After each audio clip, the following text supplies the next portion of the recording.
our subcommittees, I guess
live, and I'd like to call this meeting to order. And unfortunately, you have to listen to me again read a protocol that relates to all of the cities right now and all of the meetings. So welcome to the August 11th electronic meeting of the Energy Commission. This meeting is in accordance with executive orders from the governor to effect social distancing and mitigate the spread of the COVID-19 virus. We intend to conduct this meeting similar to an in-person meeting. However, be patient if there are technical issues. Please comment, or public comment will be a telephone only. To speak during any of the public comment opportunities, please call 1-888-788-0099 and enter the meeting ID 9823.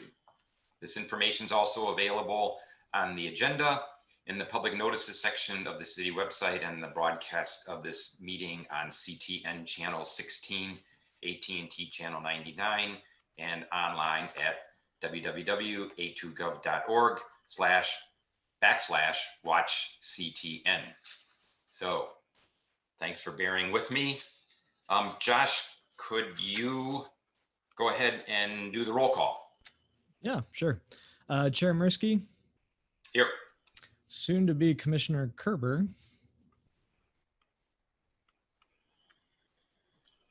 Here. Let's see, Commissioner Zucker. Here. Commissioner Cleavey. Here. Commissioner Levine.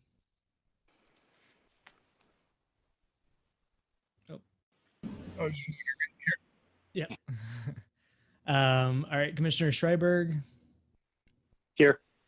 Commissioner George. Here. Commissioner Colvin Garcia.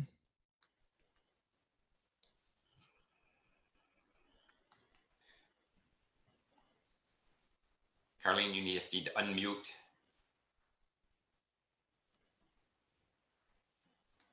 Here. Commissioner Hookham. Nope. And he might be on Are you with us? phone, so I'm not sure. Okay, I see him here. Let's move on. So Commissioner McCoy. Here. Commissioner, let's see, Singleton.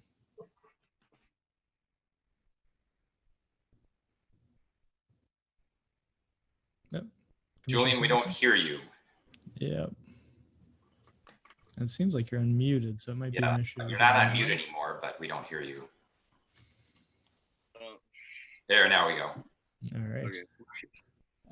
And I think Commissioner Zucker, did I already get you? Yep. Okay. I think that's, what's that? Did you get Mark? Commissioner Cleavey. You already got me. I was third. Great. Sorry, the names are kind of moving around on the list. Sorry. Did I get everyone? I got everyone. Okay, Yes. good. So this is a working session, so we really aren't worried about a quorum, but nevertheless, it's important that we know who's here. So what I'd like to do first is, in addition to a roll call, we thought we would do a bit of an introduction to each other, because we have 2 new youth commissioners. We also said, because this is a working session, and we anticipate Larry will be joining the commission. He's already been nominated by the mayor and he will be voted on next Monday. We thought we'd include him and allow him to participate. So it's good to get to know each other a little bit. And so Carlene is going to take it from here and do something in terms of introductions. Alrighty then.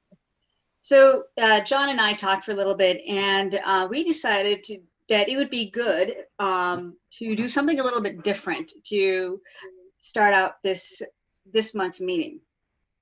And so we're going to do an icebreaker. I don't think we've done an icebreaker for a little while here. And since we have new members, both on the commission and as also with the staff from the city, I think it would be fun for us to get to know each other a little bit differently and from a fun perspective. This is a very serious group here. We're pretty hardworking. We're really dedicated and passionate, and we're absolutely determined to make a massive difference in our city and on planet Earth. And sometimes it's a good idea just to smile a little bit and get to know each other. So as a commission, we've undergone a number of changes in a relatively short period of time. Like I said, we have new members, we have new officers, we have a new meeting platform. We're used to meeting in the council chambers, and now we're relegated to meeting via Zoom. And we also have a significant new charge, which is helping the city to reach our A20 goals. So for my first meeting as vice chair, I offered to John to lead the introduction portion of our meeting tonight, specifically because it is a working session and we do have a little bit of leeway in how we conduct our meeting. So as an icebreaker, here's what we're going to do. There are 4 questions. Each person will choose one of the questions to ask a fellow commissioner of his or her choice. So you can choose only someone who has not answered a question yet. And we will each have like 60 to 90 seconds. So we got to keep this short because we have a lot of us on here. And we have, a full agenda also. So 60 to 90 seconds to answer the question that was asked of us. And after we have answered our question, then the person who has answered the question will pick a commissioner and ask him, or her, one of the 4 questions. So Josh, would you mind putting up that PowerPoint that has the questions on it? Yes, let me.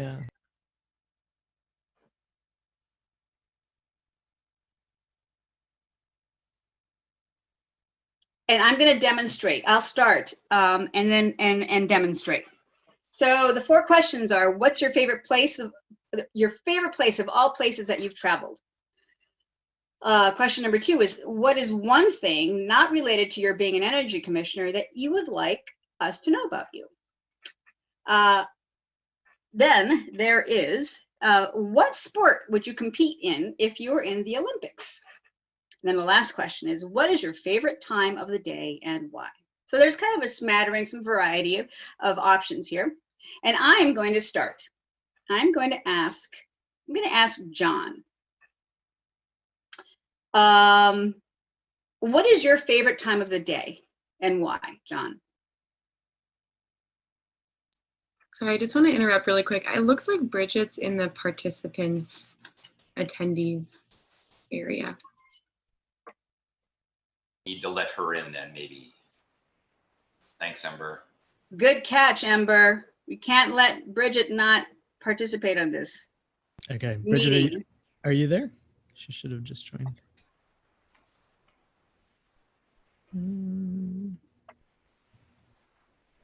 Let's see. Bridget, can you hear us? She's muted and her camera is off, Okay. according to the participant list. It does look like she is now a panelist, so that's a good thing. Okay.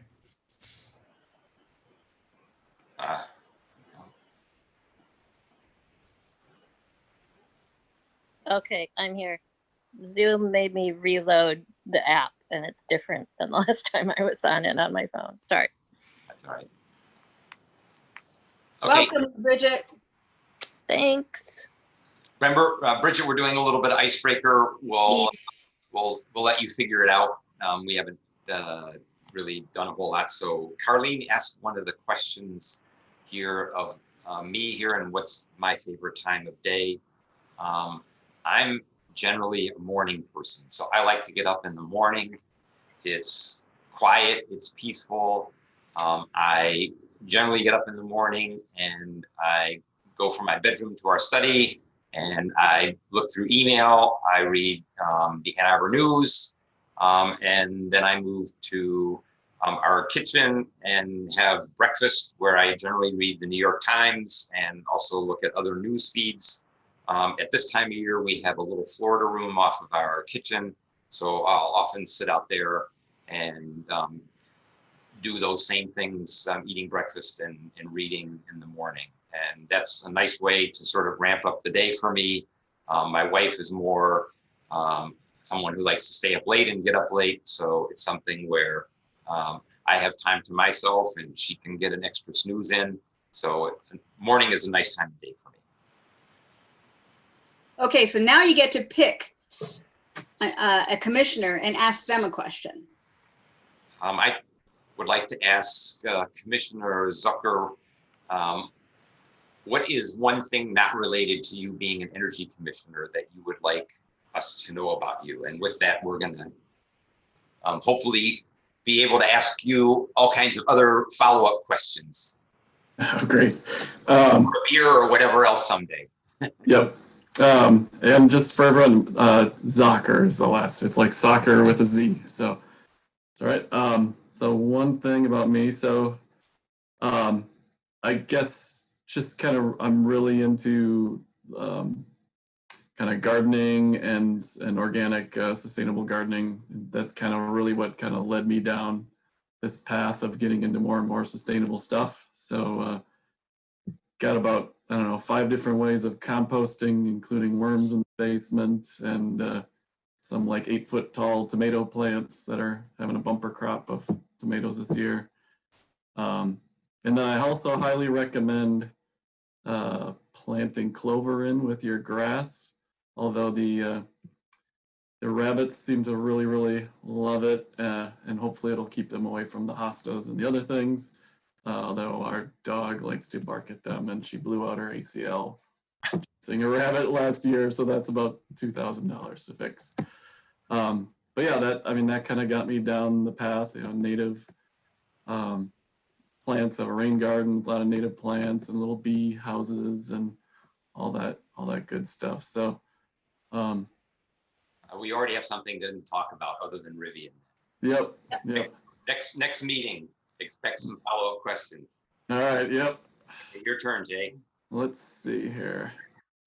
We will go to, how about one of the new commissioners, Julian? We'll give you the Olympic sports question. One Olympic sport, it would definitely be the biathlon, because I just think that's the coolest sport in the whole Olympics. You have to be really talented at both marksmanship and skiing, which I think is really fun and cool. And biathletes just tend to be really cool people, the ones that I've met. So that's definitely what I would choose. As for the next person, I have to ask a question. I'm not really sure names to faces yet, but looking at the participant list, I would like to choose Mike. I'm not 100% sure to say your last name, but Schreiber. And I'd like to ask, what is your favorite place of all the places you've traveled? Right. And bonus points for actually pronouncing my name right, which most people don't, Schreiber. So thank you, Julian. Favorite places that I've traveled. I mean, I'm fortunate. I'm a big backpacker, and I had the opportunity 2 years ago to go to Nepal and travel to the base camp of Mount Annapurna. So it was a 2-week trek, and that was just an extraordinary sort of cultural and spiritual and physical experience all wrapped in one. And I did it with my uncle and my cousin. So it was also a good family experience. My uncle is my mentor who took me backpacking at a very early age, and I've done a trip with him almost every year of my whole life. He's like a half my dad has a brother 15 years younger, and so he's like a half generation ahead of me. So I've done lots of traveling with him, usually just to places within driving distance or, out west, but this was kind of the trip of a lifetime thing. So thank you for asking that. let's see. I guess we haven't had the question. What is one thing not related to being an energy commission that you'd like us to know? And I'll go to who's top of my list here. Ember is. I guess one thing is that I'm a swimmer and water polo player. I did both through college, and I still do both in Ann Arbor in adult leagues, and I also coach swimming. So it's still a very big part of my life, and one of the only things that I do that's not related to work things. I'll do Commissioner George, and I'll ask, I'll do the travel one too. What's your favorite place of all places that you've traveled? Cool. Thanks, Ember. So I would probably say the favorite place that I traveled was Poland.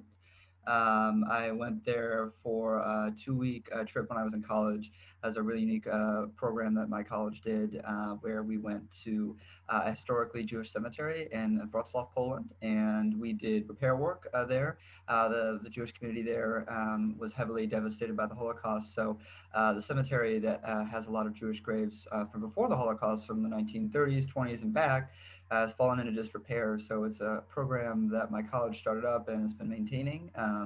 And so we started there, spent about a week there, and we spent another week going to Krakow and Warsaw, and seeing just all about Poland and learning more about the Holocaust, both Polish culture and traditions. That was really fun, and I learned a lot. So it was Poland that I decided to go back to.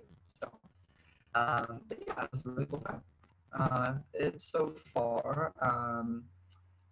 I'm gonna go with what sport would you compete in if you were in the Olympics for my question, and I'm gonna ask Noah.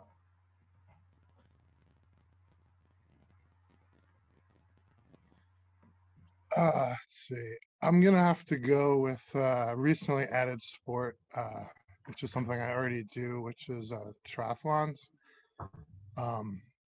I believe they added the distance in the Olympics now is like about a 0.9 mile swim, 20-mile bike, and 10K run. So I do that and usually shorter distances, but I do enjoy triathlons. So if I was good enough, I would do that.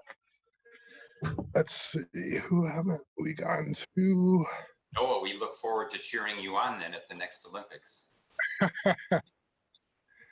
Probably not going to happen, but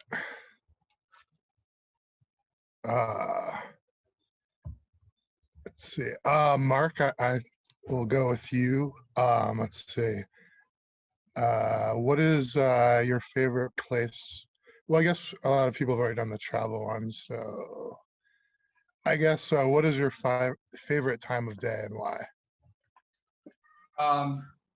Like John, my favorite time of day is in the morning. Always appreciate the morning because it's the cleanest time of day environmentally. Things have been quiet in the night, and so the air is the freshest, and the sun is shining the brightest. And I'm a bird watcher, among other things, and so I really much appreciate morning birds and a lot. So it's nice, and I've now spent last 7 months up here in Harbor Springs, and there's a whole new cast of birds that I'm learning about up here, which is kind of nice. So mornings up here are even more special than downstate. So. Life is good. Life is good. Mark, your turn to ask a question. I don't know if everybody is. Carlene, I know, hasn't been asked. Carlene, well, I'll ask Carlene. What would be your favorite sport in the Olympics if you were in the Olympics and competing? Okay, you might not believe me, but my favorite sport, the sport that I would, if I could, would be the biathlon also. It was so bizarre that Julian said the same thing. I was like, how, what's the likelihood of that? both the biathlon, great. Both sports are just incredible, and really like them personally. And it would be, if I could just really get into awesome condition, that would be unbelievable. Where you have to go from super high energy, and then you have to like totally calm yourself, totally reduce your heart rate, and hold that, and hold your peace and target true. So it's a really cool sport. That's what I would do. Okay, now this is where I get to ask two people a question. So how about Bridget? Bridget, what's your favorite place that you've traveled? Your favorite place of all? Let's see. I was in Scotland a few years ago, and that was absolutely beautiful. I spent a bunch of time in Edinburgh, which is an amazing city, and if anybody's seen Harry Potter movies, it looks exactly like that. That's actually the city where J.K. Rowling wrote it as well. And the Highlands are beautiful. There's lots of coastline, castles everywhere. It was great. So I guess I ask a question next. Yes, you ask a question. Okay. Commissioner. Yeah. Let's see. I know. Is it Fang or Fang? Not sure how to pronounce her name. But my question would be, what is your favorite time of day and why? Hi. I think the favorite time of the day would be in the evening after dinner, so I can walk my dog and the kids and my husband together in the neighborhood. And it's a beautiful neighborhood, lots of green lands and trees and palms and animals. So that's my favorite time of the day. Where do you live? Oh, the Stonebridge community. Yeah, where we have like golf club as our neighbor.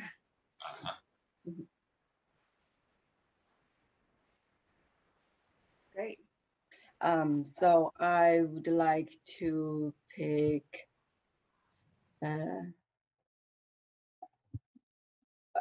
correct me if I pronounce the name wrong. Robert Joke. Am I right? So Robert. Yeah, Robert Yeah. already asked. I think the people that haven't been asked are Josh and Larry and Simi. Okay. Yeah. So I would like to ask Simi, what's your favorite place of all places you've traveled? That's a question I didn't want to get asked because it's so difficult. But I studied abroad in Copenhagen, Denmark, a couple of years ago, my senior year of college, and I really enjoyed that. So I think I will. I'll stick with Copenhagen. Josh, can I ask you what's something not related to being on the Energy Commission that you'd like us to know? That's a good question. Let's see. I have a 4-year-old who keeps me very, very busy. And especially now with everything going on with the quarantine, we've had to get super creative with keeping her entertained. I think at first, she was drawing on the walls and we would try to stop that, but now our whole house is just like a masterpiece. So we figured, just let her do it. So it's been fun. It's been, I guess it's the other major thing in my life right now. Okay, and so I think I'll go ahead and ask Larry, what is your favorite place of all places you've traveled? I was going to say Yosemite National Park, but instead of saying Yosemite, I might probably opt for Mount Rainier. I think Mount Rainier is one of the most incredible places. It's still an active volcano. It is so impressive when you're hiking it. It's just absolutely awesome. peaceful.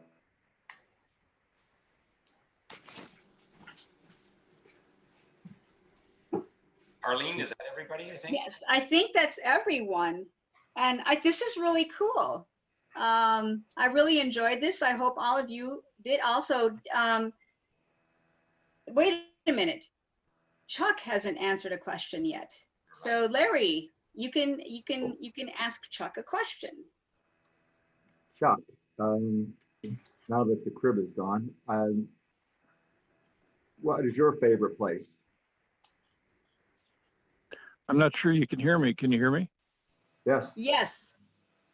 Excellent. Well, I've been all over the world, so I've been pretty lucky to be on the continents. I'm going to pick Spain. It's the only place I've been to where I could see, and I still have pieces in my house of a bridge that was built before Christ. So I had that fall on my head, actually. So I said that's a souvenir I can keep. All the way through, I worked on their power grid and designed and built a nuclear power plant that's in Spain. That's in the Basque region, which has been quite an interesting ordeal over its life. But the culture is great. I can speak Spanish. It's a wonderful place to drink wine, and the people are real friendly. And I loved it. And had I had my druthers, I would have picked. I got a job offer, and I should have taken it, but I didn't. So I'm here. But thanks for that question. Boy, I'm looking forward to further conversations with you, Chuck. Sounds really interesting. All of you, actually. And so at this point, I think we're warmed up, and ready to move on to the next item on our agenda. What do you think, John?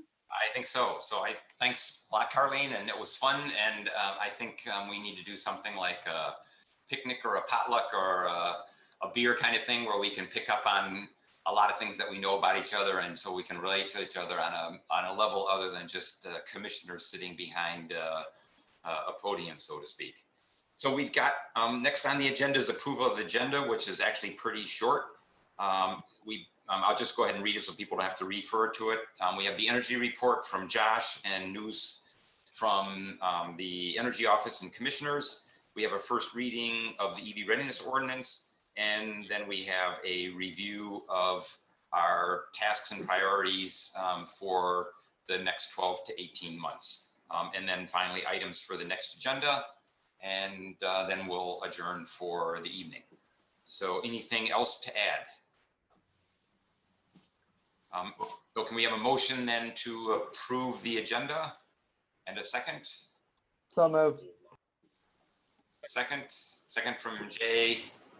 All in favor? Just a hand's fine. All right. Very good. Okay, so Josh, energy report. Yeah, so I'll keep this brief because I know we got a lot of stuff on the agenda. But two major things, I guess, two major takeaways. So I have passed on the greenhouse gas inventory baton to Thea. So she'll be doing it this year, mostly because, with the A20 work, we've been really busy doing a lot of programming side. So my attention's been taken mostly on the programmatic portion. So that should be coming up as soon as she's ready. And I think she actually has most of the numbers done.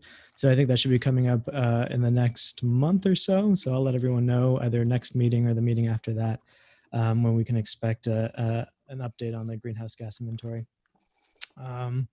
Outside of that, have the North Side project, and Larry actually has been helping us somewhat with that. So he might even be able to chime in and give us even more updates than I would be able to.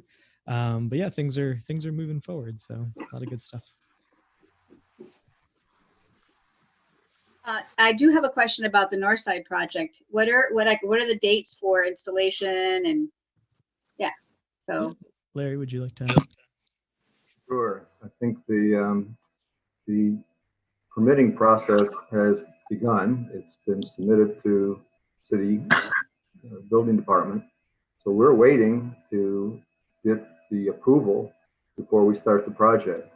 So it's been in their hands for probably about 2 weeks now. So generally it takes maybe 1 to 2 weeks. So we could literally start anytime. Finishing it would probably be a matter of being finished with the work would probably be about a week. And then you were basically waiting for DTE to finish their part, which, depends on their schedule. They have to provide permission to operate basically at the conclusion. So I'm guessing if I had to be given a date, it would probably be the end of September. And Larry, I can check in with the permitting within the city to see where things are at with that as well. See if we can push that along. Oh, no, there's a few others I'll ask you about too. So real briefly, Larry works for Homeland Solar, and Homeland is the contractor that's doing the installation. That's why Josh called on Larry to give the details. So, and maybe Larry, we'll have you introduce yourself in more detail at our next formal meeting when you're official. How's that? Sounds perfect. Good. Do we have comments, questions, reports from anyone else?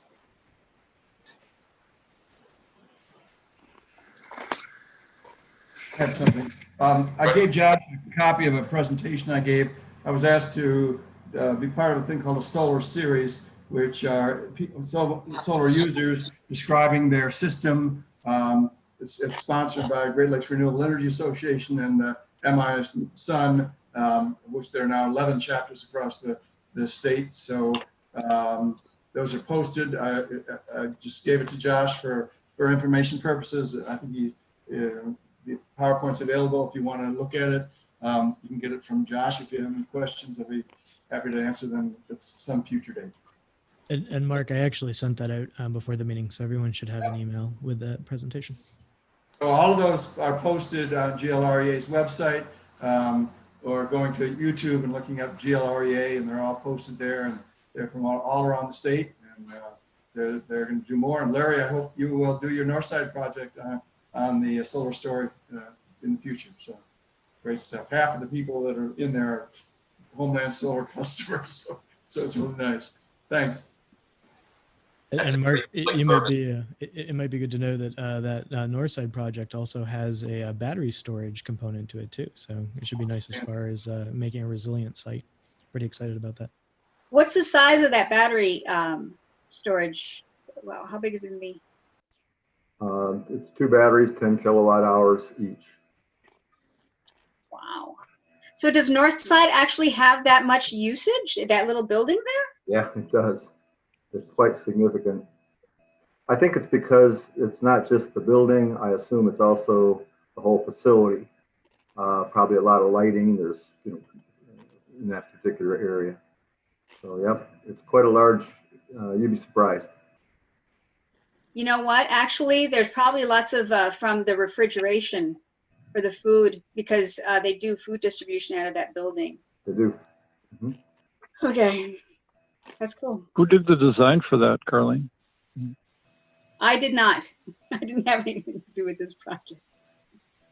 It was mostly Larry in collaboration with the city. So Larry gave us some designs, and we kind of worked with him to get it all set up. But I guess another really nice feature, and I think we might have done a really brief update last time, but we can go into more detail if you guys are interested.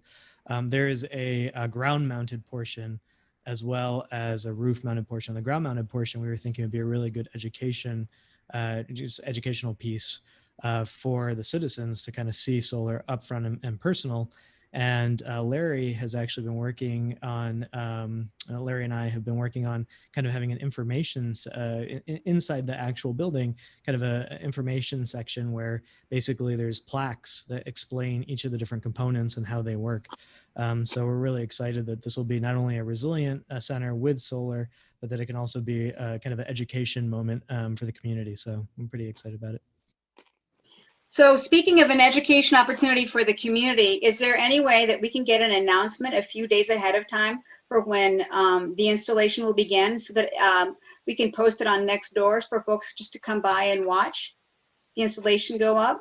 It'd be really cool. I know a lot of people would really like it, like with all this at-home schooling stuff, people want to see things like happening in the outdoors, and I think it would be a really great opportunity. One of the components, and Larry, I still have to reach out to you about this, but one of the components that I was just thinking about that I thought would be really cool is actually doing like a time lapse So maybe working with CTN or something like that to be able to get footage of the whole thing so people can watch it from the convenience of their own home even, and really get a sense as to what the whole installation looks like. So that's something, Larry, we can, I don't mean to dump on you, but something we can talk about later. Great. Maybe just one other thing to mention. Does everybody know about the Washtenaw County approval of 2030 carbon neutrality target as well? I mean, I think that's something that's really important. So that means the city of Ann Arbor has taken that action, the county has taken the action, and now, of course, the university is supposed to be announcing its plans this fall as far as what it's going to do in terms of following up through on President Slissel's commitment to a path to carbon neutrality. So that'll be really interesting because that's obviously a huge entity in terms of energy use and CO2 emissions. So roughly 1/3 of the total city of Ann Arbor emissions. Anything else from anybody? Just a quick question on the Washtenaw County announcement. Is there going to be some collaboration that we could work with them on things with? Josh, I think, isn't Missy somehow involved on and I think Mark, you also were on the county energy, or what is it called? Sustainability, or what's the name of the committee? The Environmental Committee. Environmental. You want to talk about that then real quickly? Yeah, that Missy is on that, and they are looking for ways to do that. The biggest thing they did was they approved a several $1 million LED lighting upgrade for the county. And those of you who know April Baranak, who's the energy coordinator there, hopefully I know the commission, we voted to have her position elevated to Director of Sustainability. I'm not sure that's happened yet, but I hope with the adoption of this plan that will take place. I know that Missy is a strong advocate for that idea, as well as a number of others. Those of you who know your county commissioner, Sue Shink, or others, encouraging her to get others on that commission, Washington County Commission to move would make a real difference. Watching what Missy can do when she has the budgetary authority and support, what she can get done is fantastic. And I know that April and the county could do the same thing. So it's my opinion that kind of collaboration, of course, will happen. But if we want it to really happen, then helping April Baranak get access to the tools she needs to get the job done, like Missy, would make all the difference in the world. Thanks, Mark. Anyone else? Okay. So let's move on to the meat of the agenda, which is really the 2 points that I mentioned earlier, this EV readiness ordinance, and then actions for the commission and its working groups next year. First, let's start with the ordinance. And Josh, do you have that handy, or want me to pull it up, or?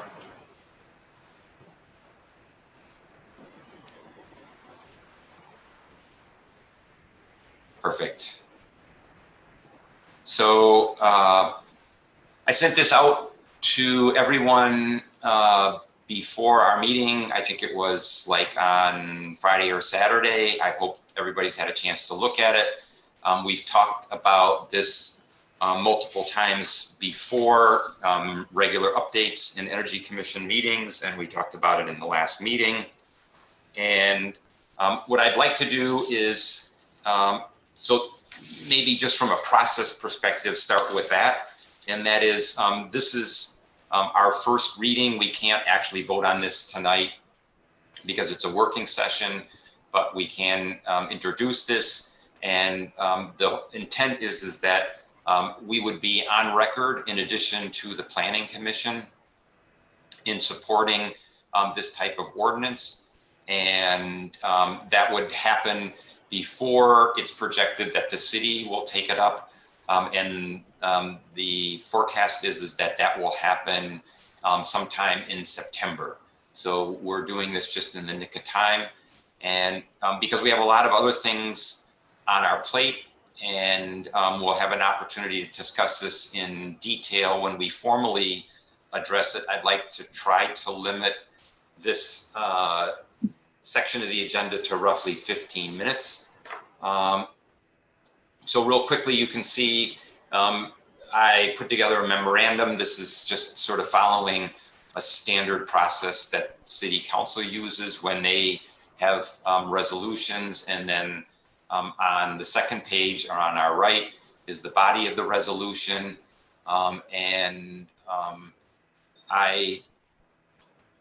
My recommendation is that I don't bother to read through the whole thing. I guess this is being taped, but given that it is being taped, anyone that reviews the tape, they can read the resolution.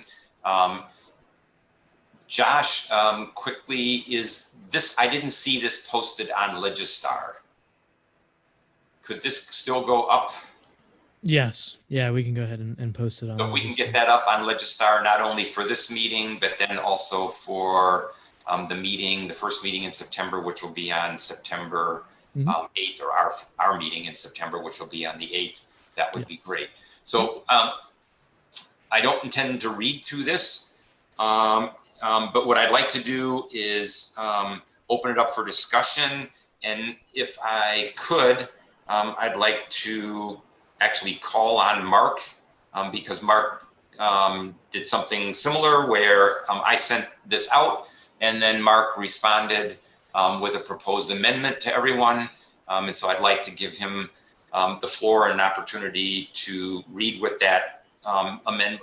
Again, officially, we would consider this and discuss it, formally in our meeting in September. But I thought it was worthwhile that we consider Mark's input, and then I'd like to open it up more generally to everyone else for roughly 10 minutes or so before we move on to the next point. So Mark, you want to take it from here? Good, thank you, John. For those of you who've heard me say this before, I apologize for having to say it again, but I think the EV readiness ordinance is a fabulous thing, and I think the people that did the work should be congratulated. They've done a remarkable job. I have one concern. I think it doesn't go far enough. And I'm concerned that asking the city commission to, encouraging them to do something as opposed to placing something in front of them where they can act is just not an effective way to get things done. If we wanted to encourage them to do an ordinance, we wouldn't have gone through all this. We went through all this so that we could hand them something they could act on. I believe that EV charging systems should be powered exclusively with renewable energy, not fracked gas or coal or nuclear or any other thing. And leaving it the way it is now, we will be charging electric vehicles with fossil fuels. Making this adding to this, I'm suggesting is that at a minimum, we resolve to encourage to include charging electric vehicles with renewable energy a priority under the A20 system. It's low-hanging fruit. We can do it by buying it from DTE Energy. We could give commercial operations that have to pay a premium to DTE to get renewable energy. They could get a break on their property taxes for doing so. We could put up a solar system dedicated to this alone. We could create micro zones. There's so many ways that this could be done without being intrusive. My fear is that we will be spending taxpayer dollars to charge electric vehicles with fossil fuels, and that is not what we're intending to do here. So I think let's go another half an inch. If you want to say encourage them, then let's put it in the resolution that we include this EV readiness charging with renewables, make it part of the A20 work plan so that there is a way to act on it other than talk about it. So that's all. Thank you for the opportunity. Do you have it in front of you? If not, I can read it. You don't. Okay, so let me read it. read it to everybody. So Mark has proposed, and hopefully some of you have, or most of you have read this before, that we just simply add another resolved clause. It would then basically start here where we see possible thereafter with a semicolon and then it would read resolved. The Energy Commission encourages the Ann Arbor City Council to make the powering of EV chargers covered by the ordinance with renewable energy a priority for the A20 carbon neutrality plan. So that's the proposed, I'll call it friendly amendment. Questions or comments from others, including commissioners on the Working Commission, or for that matter, anyone else?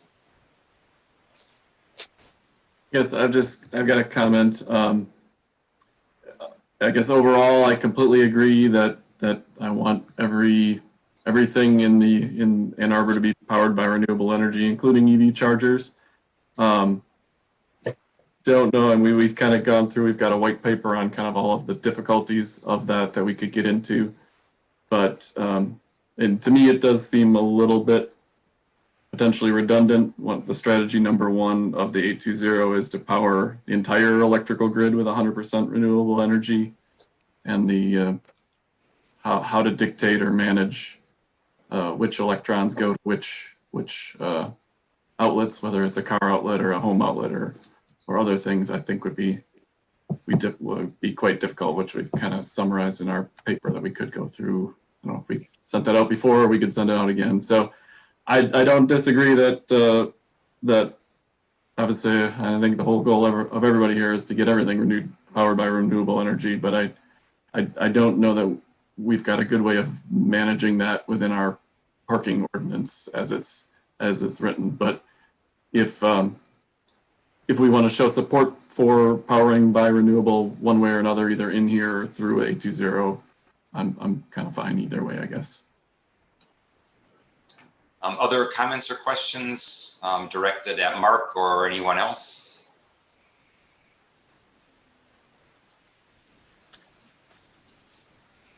Mark, I have a question for you. So the intent of the resolution addition or amendment is not to place a mandate, but simply to basically encourage the city and city council and the Office of Sustainability to push the use of renewable energy as much as possible for EV chargers. Is that right? Because it doesn't read as a mandate. So the ordinance, as I've read it, uses the language of we encourage the use of renewable energy. Correct. I appreciate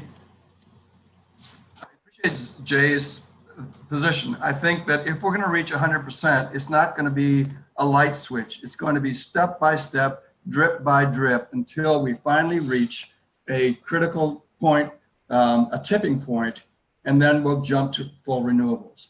So I would say everything that we're doing, the force function should be, can we do this with renewables? Because if we don't do that, we'll bypass things. So let's adopt the discipline. If we want to reach the A2 goals for 100% renewables, then everything we touch from now on, we need to make a conscious decision. No, we're not going to do this with renewables, and here's why.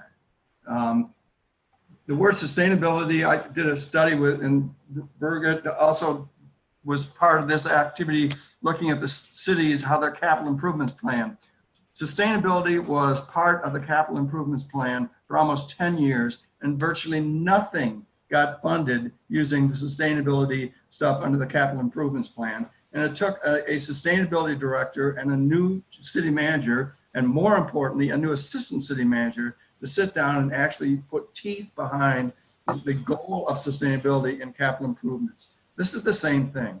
We're asking the city and other people to spend money on electric vehicle charging.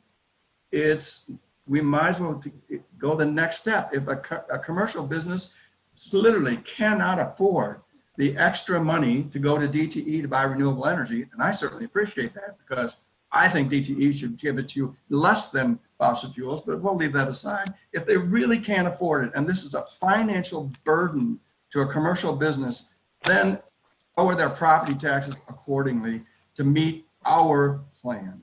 So I'm not asking you to change, encourage. You guys went through a lot of work. You made the decision to encourage or not. Okay, so I say, let's encourage it. Make it, and encourage is more than words. How are we going to encourage it? The Office of Sustainability has to include it in the A20 plan. City Council has to look at this and say, this is a step forward towards this. How are we going to do the EV charger to meet our plans? Now's the time to do it. Going back later is going to be like pulling teeth, saying, well, gee, we need to go to 100% renewables because we have, 200 EV chargers and they're all powered with fracked gas. That's too late. So my understanding is then that you're not asking that the language be changed to a mandate. You're asking that all of us, the commission, the city staff, particularly OSI and city council, do whatever we can to move charging through whatever means so that it is powered, actually charging specifically, but more generally, everything is moved as quickly as possible to using renewable energy. Is that correct? Yeah, I go so far as to say that this ordinance and this resolution should become part of the A20 plan, and it should show up in print every time the plan shows up in print. This is a way of using energy. We've made a step forward. Let's make another step. So whatever it takes. So when I say encourage the adoption, I don't want them to be encouraged to think about this. I want them to do something. And if they turn to Missy and say, include this in your plan, we want to know how many EV chargers are up there, how many are powered by renewables, how many are not, what's your plan for getting them all powered by renewables? Yeah, that's what I'd like to see. Well, actually it is in the memorandum. It mentions, or where is it? I think it's somewhere in here. It is a part, this specific activity of having an EV charging ordinance is in, I think, strategy 4, here it is.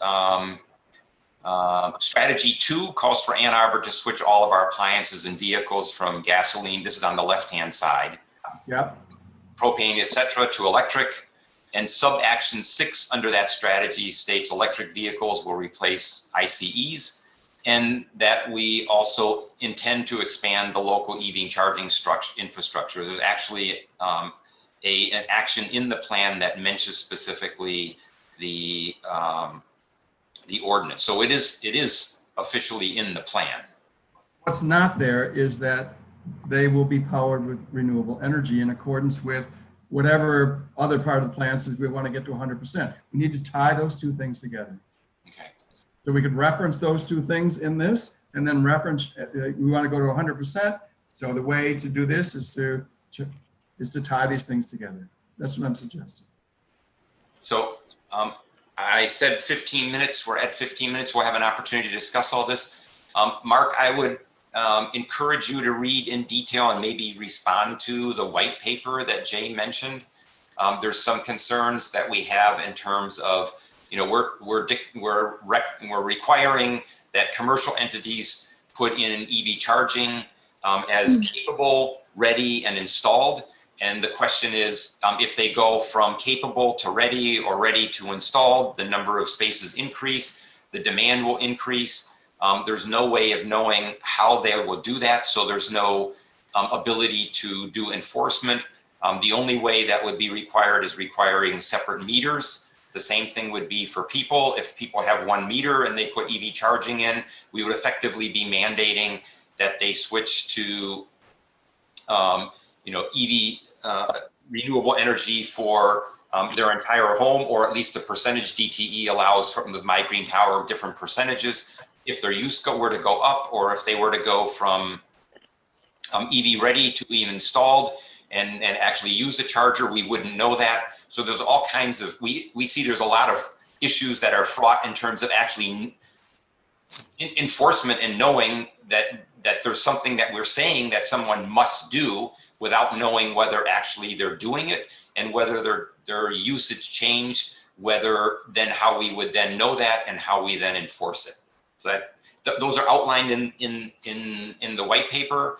And I would ask if you look at that and maybe make a response to that. And then I think we can have a really detailed discussion on this. I think all of us on the subcommittee support the thrust of your argument. The question really is, how do we really do this? And also, does it open Pandora's box and say that if the city says you must do this for EV chargers, well, then why can't it say that you have to do it for anything else in your home or in your business?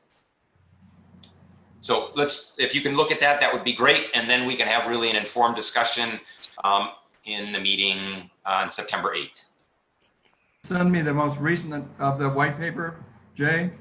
It's been a while since I looked at it. We can do that. Jay, if you can't do it, then Josh or I can. Yeah, we should probably send it out to the whole commission. So. Yep, absolutely. Yep, good. And just one super small thing, just in clerical, in the body of the resolution, it mentions strategy 7 for the 820, and I'm thinking it should be strategy 2. You're right. 6 or whatever. Yep, you're right. Yep. That's in there twice. Yep. Thank you. Good catch. Okay, so now we move on to the meat of the meeting. And by the way, what I think we might need to do is at some point take a break so people can get some water, stretch, whatever, because this may take a while. But what I thought I would do is introduce this real quickly. I think everybody knows, we have a climate emergency. We have a climate neutrality target of 2030. By the way, the city's baseline was the year 2000. And through 2018, we have reduced our greenhouse gas emissions at 1% per year. And so we have to think about what it's going to take to go from reducing emissions 1% per year to roughly 10 times that rate or more. So this is a huge thing in front of us. We have a carbon neutrality plan that's approved. So, and those were all done unanimously. But this just shows that we have a huge task in front of us. And I would propose to all of us that we need to go beyond, let's say, our traditional role of just doing advisory work. I mean, that's most of what we've done in the past, and propose that we follow some good examples of where we've actually taken advisory to the limit. Of course, we cannot dictate policy. That's that's the role of council. But the examples of the EV charging ordinance, we have a finished ordinance that's waiting right now for a similar ordinance on the commercial side, but we have a home energy audit disclosure ordinance that's fully written. We have a new lighting ordinance that will help reduce energy. But all of those ordinances have been in process for 2 years. And so if you think again of changing our rate of improvement, if you will, from 1% a year to 10% or more per year, and if we do these things and they take 2 years, we need to really do a lot more than what we've done in the past. So what I would ask is to think about that when we go through this action plan. And if Josh, if you can bring it up, just a few questions or a few comments that I'll have about that.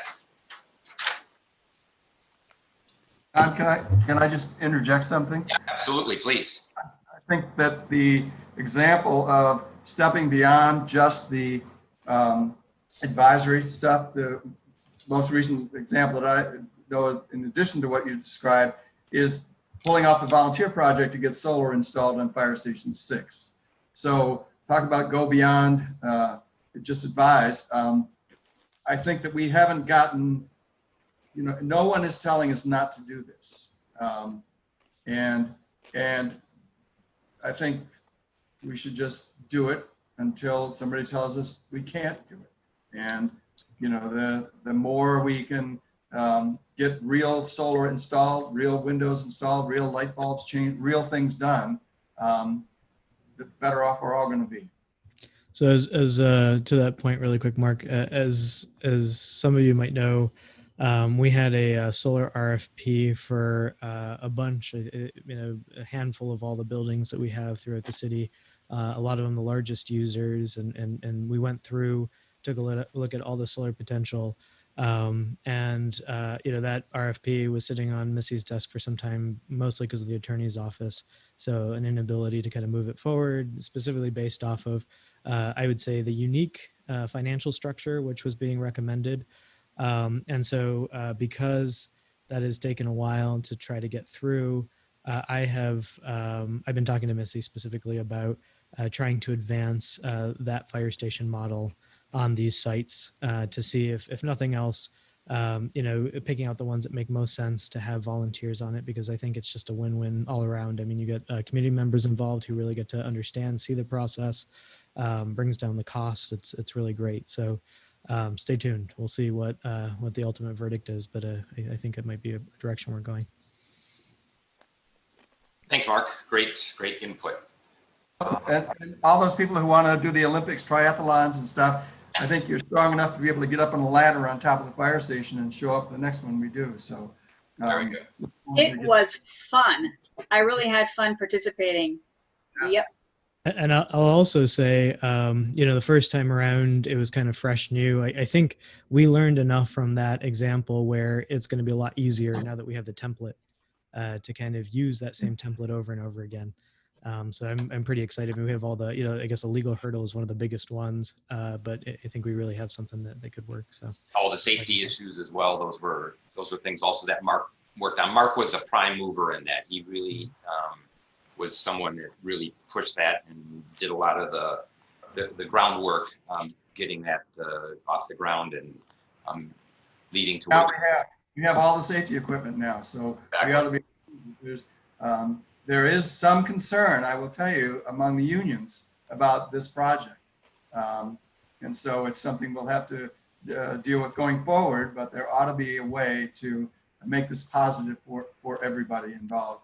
And I will say, Carolina saved that project because we didn't notice that one of the panels had slipped off its frame and was actually resting on the sharp corner of a brick. And that probably would have shut down the entire array in about a month if the wind blowing out, if we hadn't picked it up. So her sharp eyes picked it up and saved the day. So we more than earned our keep on that project. I almost forgot about that. Hey, what's the RFP for? How many buildings, total KW? Well, the number keeps changing. It included, originally, the vast majority of city buildings, including housing commission buildings. So, the original RFP, as I had crafted it, probably ranged within 20 to 23 buildings. That number continues to diminish, in part, again, legal concerns as far as how it should be written. And, I don't want to get into all the details, but so that's where, there has been a little bit of, consideration as to other ways that we could go about doing this. I think originally the total capacity came out to roughly about 1 megawatt, maybe a little over 1 megawatt. So it was quite substantial as far as all of the sites and all the potential that we had on those sites. So yeah, I mean, right now I think we're just trying to rethink exactly how we continue to go forward. And again, I mean, to many of you on the commission, you really really appreciate everything on the fire station number 6, and Chuck Hookham, for example, Mark, John, Carlene, Wayne Appleyard, and you guys were really instrumental. So I'd love to do it again. Keep the model going. John, if I just would like to mention a quick point on what Mark brought up just a second ago. I'm a member of Labor's Local 499, and I work for our district council up in Lansing, and I'm also a delegate to the Huron Valley Area Labor Federation, and I work at the Labor Federation with the IBW, and I know the IBW was very, very upset and relayed that to several council members, including Councilmember Eden, who I believe is their designated staff representative. So it is something that we really do need to be cognizant of moving forward. Speaking from a union that is very much in favor of a transition to green energy as fast as possible, but also very much concerned about our jobs, that is something that we really want to be aware of. The union, kind of the building trades as a whole, are a bit worried because, for instance, the solar panel work would be an electrician's work, and having volunteers out there and doing that it cuts their wages out from underneath them, which is a big concern for the building trades as a whole. So I did want to flag that moving forward on that. I do think it is something that we can definitely work around and find a solution to, but I did want to make a note on that. Yeah, no, thanks so much, Commissioner George. Yeah, it's something, even with Missy, if we were going forward, I think we've talked a little bit about the need, for example, union electricians to work on the project. So it's definitely something we should talk more. I'd love to kind of figure out what would make most sense as far as that goes. Okay, so what I'm going to do is... Yeah, Bridget, I think Bridget had something that she wanted to say. Oh, okay.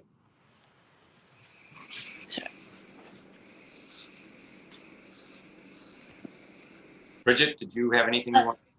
No, nope. Thanks. Okay, good. So we're going to dig into the spreadsheet that you have in front of you real quickly, just especially for the new commissioners. Not mine. I think it's mine. I just wanted to give an overview of this, and then I thought we might take a 5-minute break and then come back. Like I said, bathroom break, water break, turn our lights on. I think all of us are fading into darkness here, myself included.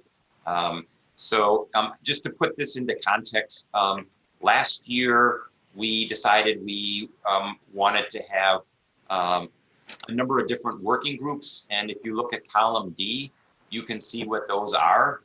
So in addition to the full commission, we have a working group called Transportation Electrification. You don't see the whole title there. Housing in the built environment, renewables, community outreach, outreach to schools, and 100% clean and renewable municipal operations. And my sense is that the work that we have in front of us and is outlined in 820 fits still pretty well into those buckets. So the proposal is that we continue to use that working group structure. Some of those groups met more regularly than others, but nevertheless, the structure we think still works. And we also, Shoshana Lenski, my predecessor as chair, had this idea of using an action item tracker. And this is an expanded version of that. At some point, we may hide some of these columns, but we thought this was a good way of keeping track of everything that potentially is on our palette.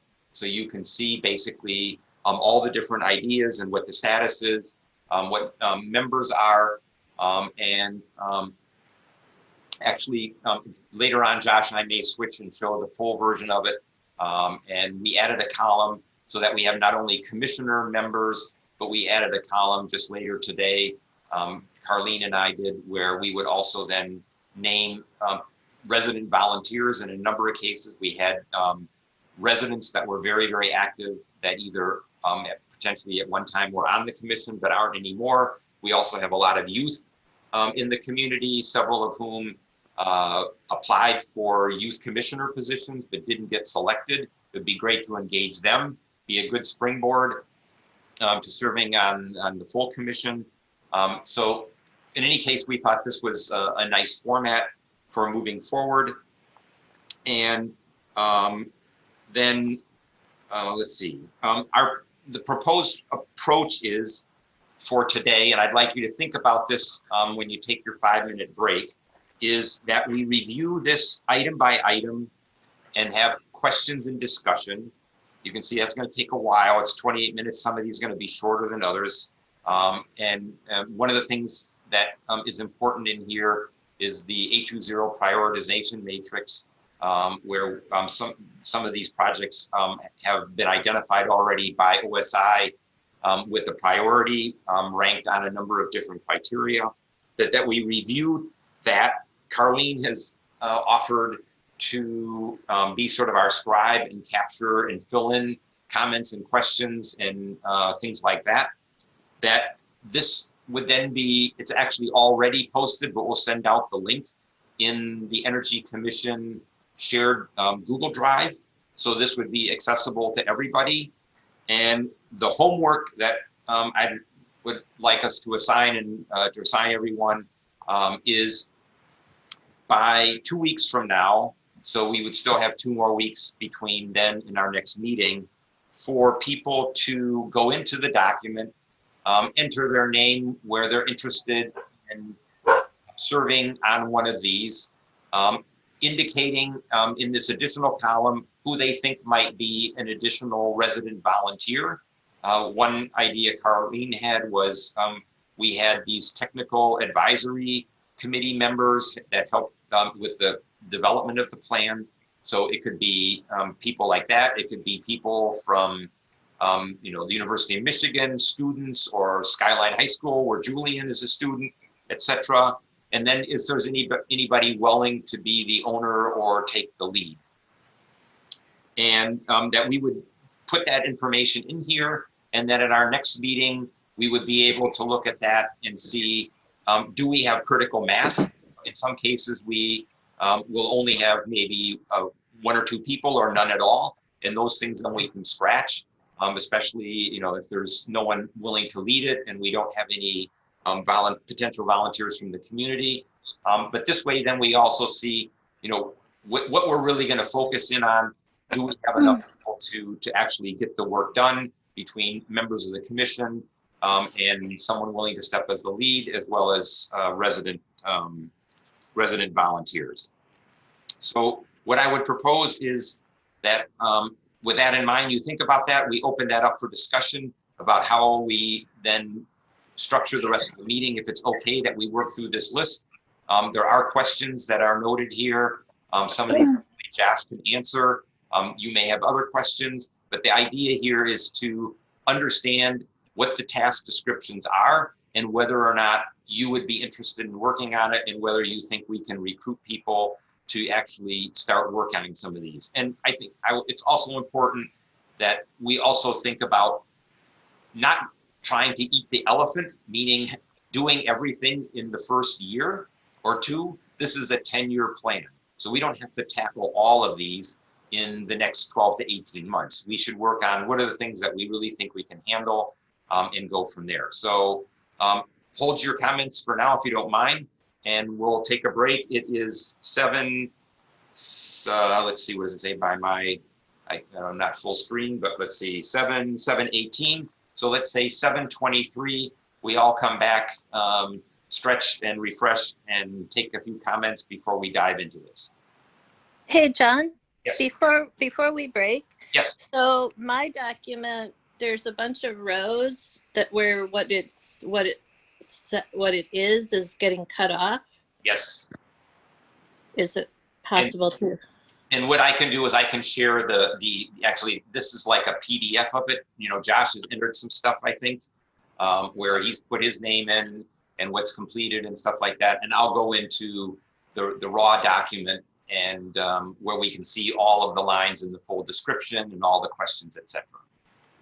John, yeah, and I had kind of a follow-up procedural question. A lot of these rows that you're saying with the completion on them, I think they're hidden. If you feel comfortable with it, we can, since they're already completed, we can focus on the stuff that hasn't been completed yet. But I figured I'd just throw that out there. Okay. Yep. So yeah, we can go ahead and show everything then. Oh. Okay, everybody, see you in 5 minutes.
John, I think this is Mike. I think that's great, and the approach matters. I just encourage us to really think of where it is that the Energy Commission can make the biggest difference. Maybe that's obvious, but I agree with John's analogy about we don't have to take on the whole elephant or what exactly, swallow the whole elephant or whatever it was.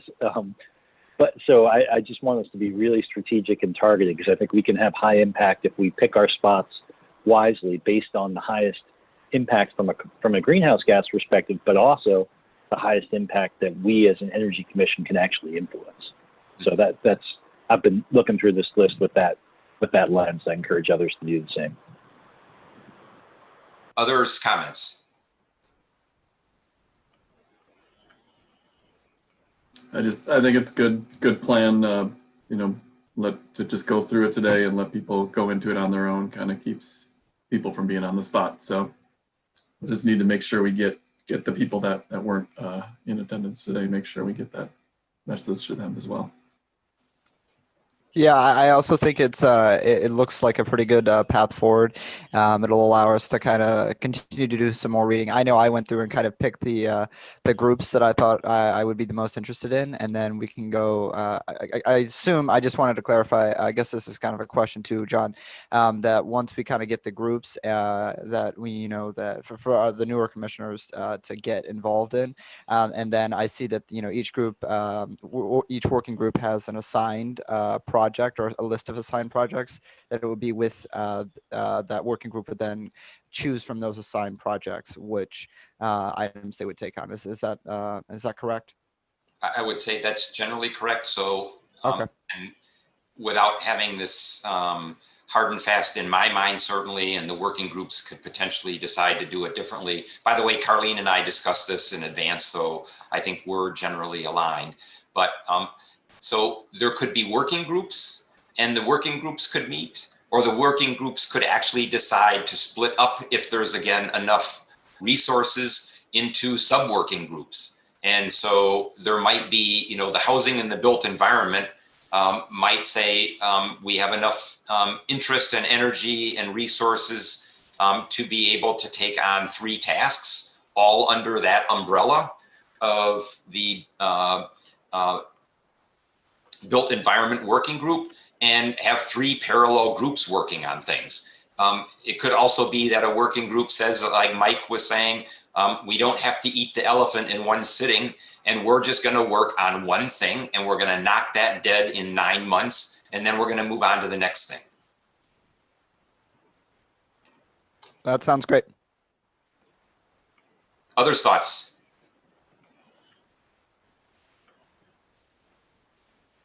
Gone.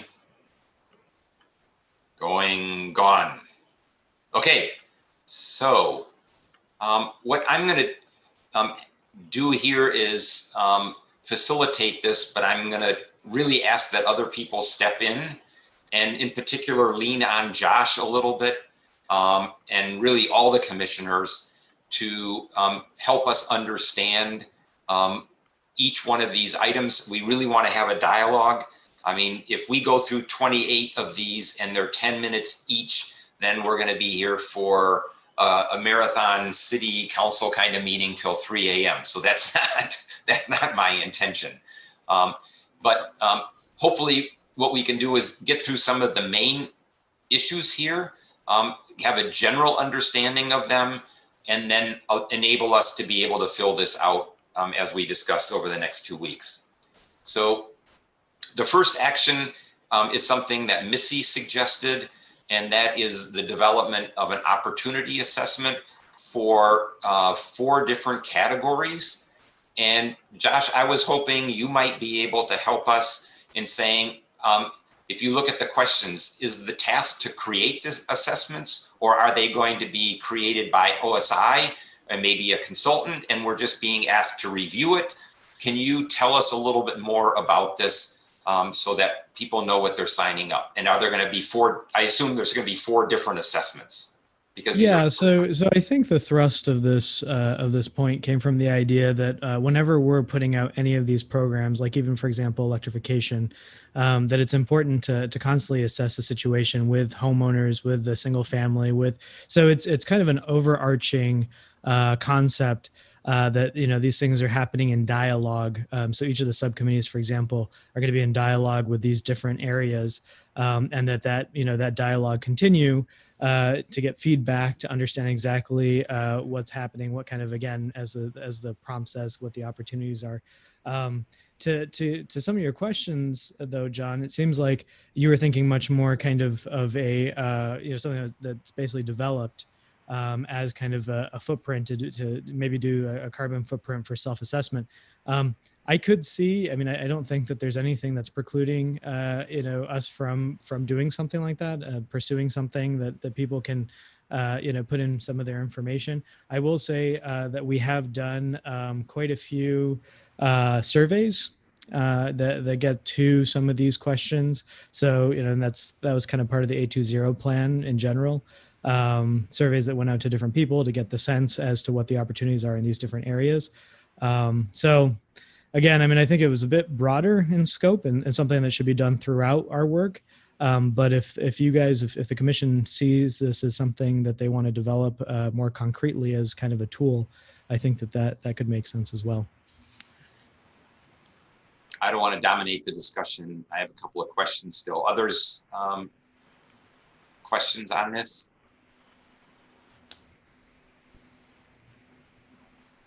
So the concern that I have is I really don't know what I would be signing up for here. I don't know if I'm being asked, if I sign up to this, am I working on a tool that is then mailed to or sent to individual homeowners or individual business owners to assess what opportunities they have to reduce their greenhouse gas emissions, where they could then, if they sign up or check a box, 5 different boxes, that they then could then talk to someone in concierge services or train volunteers to help them. I don't know if this is looking at surveys. I really don't know what people would be thinking when they sign up for this. What's the defined task? Do this with this very clear completion date and completion sort of fulfillment by a certain date. That I don't understand. I don't know what Missy has in mind. Hey, John, I think you just dissected this one a little bit. We're going to be here, like you said, till 3 a.m. Yeah. I'd suggest we just say, this has to be better defined clearly, and take that forward. We should go through the list with that mindset. Is it clear? Is it actionable? If it's not, then we need to rejig it for when we do meet to assign names and do things like that. Good point. So Josh, That's good. OSI has some homework here. Okay. Yeah. So I'll take it back and try to see if there was anything in particular. Okay. So let's go on to the next one. So jumping down to the second action item 2, since the first one's complete. You have to go up a little bit, Josh. I can't see number 2. There we are. So the next one is monitoring and supporting state and federal clean energy legislation. And again, I think there's a number of questions that, unless you can answer right now, it would be the same thing that Chuck referenced, where this would need to be responded to, so we really know what we're signing up for. So I think, again, and I think, John, maybe some of your confusion is that these are kind of overarching themes across maybe all of the subcommittees. We've been looking, and I think all the commissioners are very familiar with this. Anytime that we have issues, that we run across, a lot of times it comes down to state legislation. So a lot of times, when it comes to the building code, for example, we can't go beyond the state building code. When it comes to net metering, the fact that net metering is, we have issues with net metering. So I think that, again, it's not so much a specific action or a specific ask as it is, looking at what we're doing throughout these different subcommittees, what we're trying to accomplish, and really trying to work on the legislative side of it. I know Fong, who was on the line earlier, I'm not sure if she's still on. She has been, kind of looking at very specifically some of that state legislation. And so I think having the commission who has all this experience and all this information, especially up at the state level, policy level, help to guide how we can basically move these different things throughout these subcommittees is central for us meeting our goals. So again, kind of an overarching theme more than just a specific ask. So this sounds like more ongoing than, like you say, a specific task. Yeah. Start on a particular date and on a particular date. It's just going. Yeah, and the first one was Mike. Oh, yep. Sorry, go ahead, Mike. Good, Mike. Oh, I was just going to say, I think, this is ongoing for the commission, but I do think once a year when the state's setting when the city's setting its lobbying agenda, that's a good time to have it as a standing agenda item here so that there's overlap. Yeah. And I think that's. But I don't know that there's a committee needed or anything like that. It's just something that comes to the commission. Yeah. I think that makes a lot of sense where, we have one time where we actually look at all this kind of in conglomeration, but in the meantime, it's kind of baked into what we're doing. I think that, yeah. Okay. I have a comment. I think as part of this, been on the receiving end in Lansing, seeing how cities, including Ann Arbor, acts in Lansing. And, a lot of what the cities do, they work through their normal places like the Michigan Municipal League, National League of Cities, et cetera. And they have a lobbyist, of course. But, they're not as sharp as, some of the concerns that, say, the EIBC or the Great Lakes Renewable Energy Association or something that comes in on issues that would be important. The argument is much sharper. And the Michigan Municipal League, for example, was very pro-solar taxation. So, it sometimes, I think the organizations that these things flow through don't necessarily represent our interests as we would like them to do. So I would suggest as part of this that we get an audit done and let's see, understand better how the city puts forth its legislative agenda and who they rely on, and make sure that they're relying on the real players who are in this arena down there. And ways we could leverage those things perhaps a bit different. I'm gonna give you one quick example. The Sustainability Directors Network is a national organization, but there is no state chapter of the Sustainability Network. Sustainability directors, I know of 3 in the state who are either have been curtailed or let loose, or their budgets have been basically zeroed out. And I think that's not a good thing because it weakens the whole issue of sustainability in Lansing. A simple thing, the Michigan Energy Office could provide grants for sustainability directors across the state with their current budget. As far as I know, no one had asked that and no one's promoting that or pushing this. So, ways that we could strengthen some of our players and partners and stuff, or maybe get some new partners as we move forward to try and move some of the legislative stuff. I don't know that I do know that Missy and I do know that individual sustainability directors have gone into Lansing and testified, but not as a group. And I was surprised to learn that many of them went separate and distinct from the paid lobbyists who those cities work with. So I think we could get better at this. But let's start first with understanding exactly how the city projects its legislative agenda in Lansing and who they work with and how they get this job done. I'm not convinced they're playing with this, the strongest hand they could be. Carlene or Josh, if you can take notes. I think Carlene, you said you'd take some notes. So thank you. Anybody else on number 2, monitoring legislation? Number 3. And it's just real quick, moving back to number 2. So like a sub action item then would be coming out of it is just to learn what the city's lobbying program is and their process, and who we rely on for our informational resources on what, on like the organizations that are the organizations actually representing the city's goals? Is that what you're saying, Mark? I said, let's from an energy point of view, let's understand how the city interacts with Lansing and the federal level. What do they do? I mean, they probably, if an issue comes up, they call their lobbyists, or they don't. They rely on their other organizations, or they don't. There's some sort of methodology there that I think we need to understand better. So if we're going to help them do this, maybe we say this issue would be best handled by such and such organization, or we think your lobbyist should be saying specifically the X, Y, Z, so that we get better.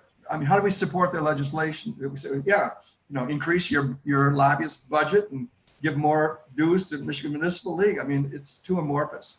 So I think we need to understand what the city's system is for influencing the political process, so that we can come back and be better informed, so we can be more strategic in doing this. Because I'm in Lansing a lot, and I'm with organizations that do this, and there are issues that come up a lot that the city should, I believe, be weighing in on, and they're not.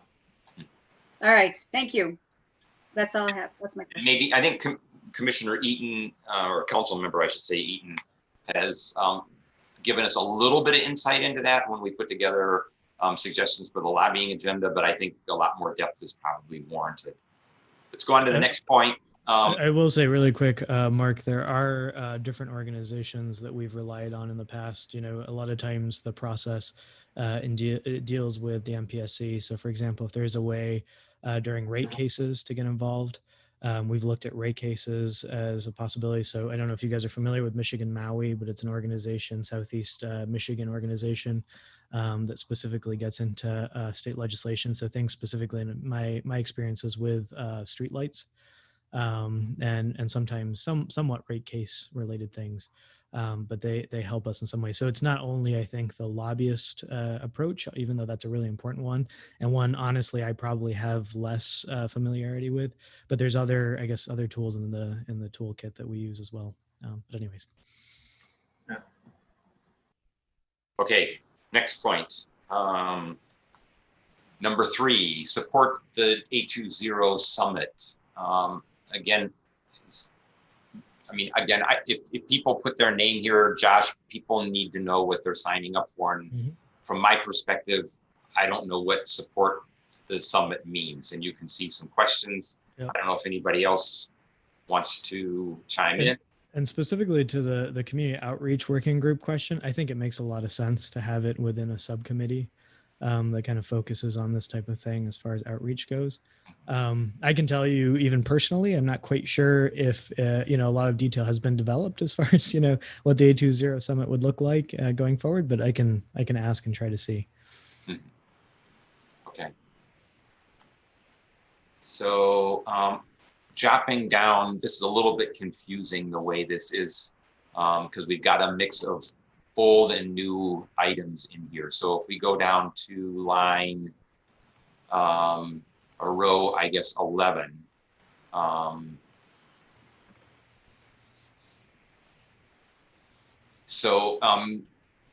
This is contributing to the design of an energy concierge service. A concierge service, so everybody knows, is basically a go-to position, potentially populated or staffed by city people on, actually employees of the city of Ann Arbor. It could be under a contract. It could potentially be with trained volunteers, I assume. And the idea is designing this program. There is an outline, a couple of outlines for this already. And the only comment that I have here is that the prioritization in the matrix is like very, very low, like at near the very bottom. There are 44 actions, and this is number 42 out of 44. And I really find it hard to believe that something that is potentially advising residents and businesses and anybody on how to do something gets such a low ranking. But I don't know if you want to speak to that, Josh, but otherwise I think it's pretty clear. I think to many of us who've been on the commission what this would mean. No, just to say, I totally agree with you, John. I think this should be at the top of the priority as far as it goes. Everything that I've experienced personally. I mean, we have a Solarize program. We're going to start with things on electrification. All of that entails that we need a support network where people can turn to. And I mean, we've done research, for example, that this is something in one of the subcommittees, maybe the building and built environment, that we go into more in depth.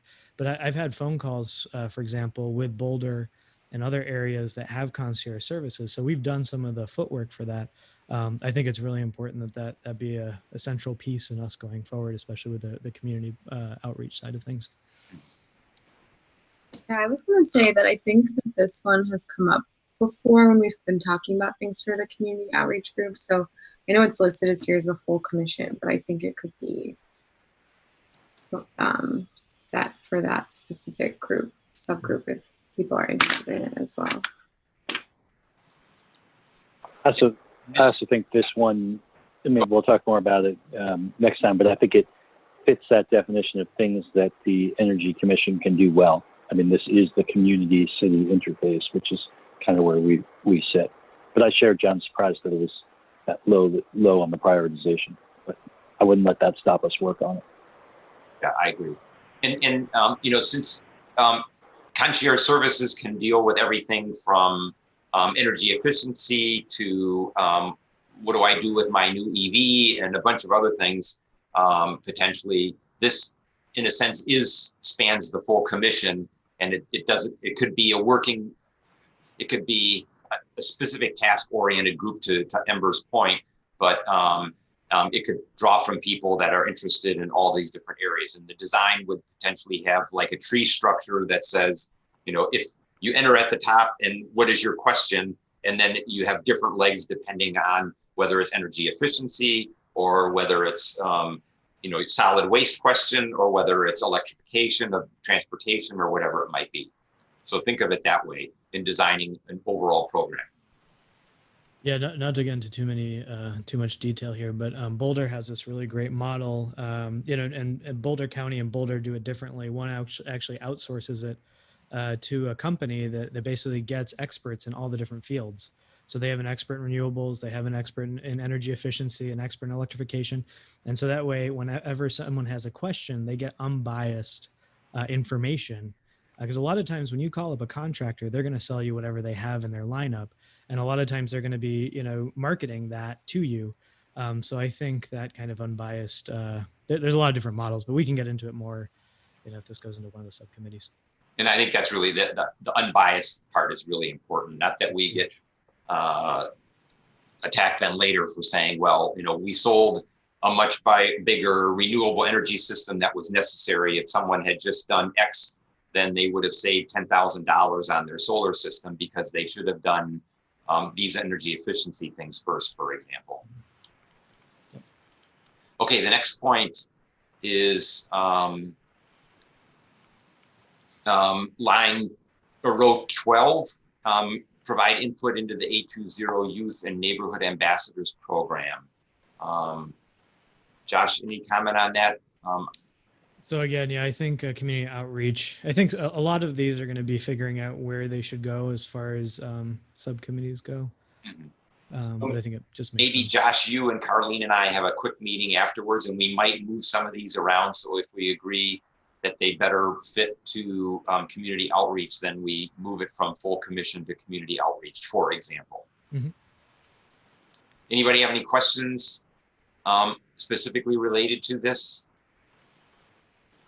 I mean, ultimately, it's an outreach and getting people that would be in their neighborhoods, that would be sort of energy or 820 ambassadors, like the kind of thing that Julie has done for solar, and have that on a distributed basis, both for youth as well as for neighborhood. And it'd be great if we could get some youth commissioners involved in this, and maybe even you guys recruit other people for this. Any questions? Row 14, where Josh's cursor is. Hey, John. Yeah. Can I ask a general question? Please.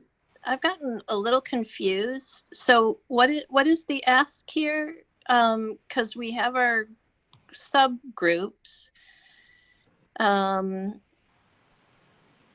we're supposed to figure out where each of these line items fits in a subgroup, or I'm Well, not. some of the things don't fit into the subgroups right now. Some people aren't assigned to subgroups.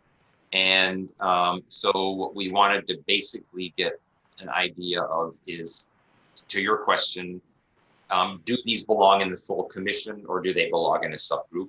And we've talked about that in a couple of cases.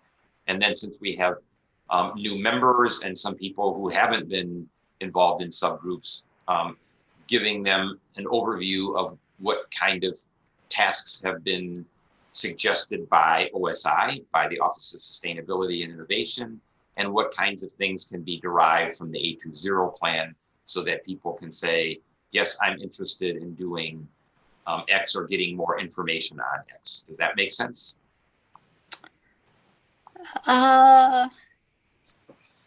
No. Yes, no, I mean, that helps. And I'm really sorry. I'm looking at the spreadsheet and so just so that I know what the object is, did you say that you wanted us to sign up for things that interest us? Yes. Or what? Where you're willing to work on them. And then we've added a column between J and K that then also, it's on the shared drive that would also suggest where you could say, hey, if I'm interested and I want to work on this task that's described in column E, that I put my name in that, and are you willing to be an owner or a leader of this? And then also another column, hey, I think I know Sally, Sue, and Sam that are not on the commission, but that would be also good people to work on this, and I've talked to them and they would be willing to work on it with me. Okay. Anyone else have a different idea? John, I just had a quick question in regards to signing up for the different items. Did you say that we would get like a Google sheet so we would all have access to it? I thought I saw that in an email, but I just wanted to confirm. Correct. Just to have in mind, kind of when do you think that would be? That might be a Josh question. So we already have a shared drive. You may not have given access to it yet. It's going to be, it's in Google right now, and Josh, the city's intent is that we move that over to Microsoft SharePoint, just from a city transparency point of view, and everything that the city does with Microsoft. But for the time being, we'll stay with Google, and we just need to make sure that all of you have access to that sheet. But most commissioners do, and if you guys haven't been given access, Carlene will note this question, and we'll make sure that we give you access to that within the next 24 hours. And it's this sheet you're talking about when you say that sheet, it's what we're looking at? Yep. Yes, that's the sheet. I also don't think I have access to the Google Drive. So we'll send out a blast after this, just so. Why don't you send it to everybody? Thank you. I mean, I've been doing this for a while. I remember working on this, but it's been a while. We'll do that. We'll do it. We'll send a notice to everybody with a link to the specific document. And then if you go up a level, there are a whole bunch of other documents, including folders for different groups, that some of the subcommittees. If we wanted to make an entry into this, is that going to be clear from Josh how to work this thing if I want to write something in here? Is it? Yeah, I think there's a way to do track edit, so that way you can. Okay. And that way we just know who input the information. In fact, if it's a Google Doc, I think it's even clearer who contributed and how. So.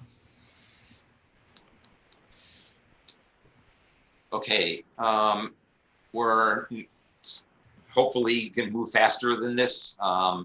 we're in row 14 now, which is input into advertising the survey and input. Josh, anything there? This is, I guess, would be an annual activity and would be potentially something that would come either to the full commission or to a subgroup of the community outreach. Is that sort of correct? Yeah, I think again, the community outreach, it makes sense, unless commissioners want to come to the full commission, but. Okay. Questions, comments? What's the solar access white paper? What is that?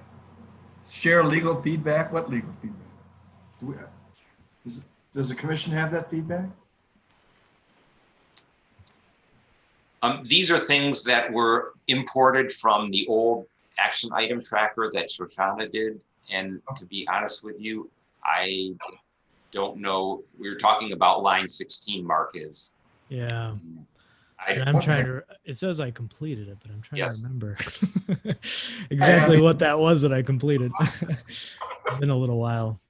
Okay. Yeah. It's not just me, thank God. I think this goes back to the group that Chuck Hookham worked on looking at a solar access ordinance. And yes.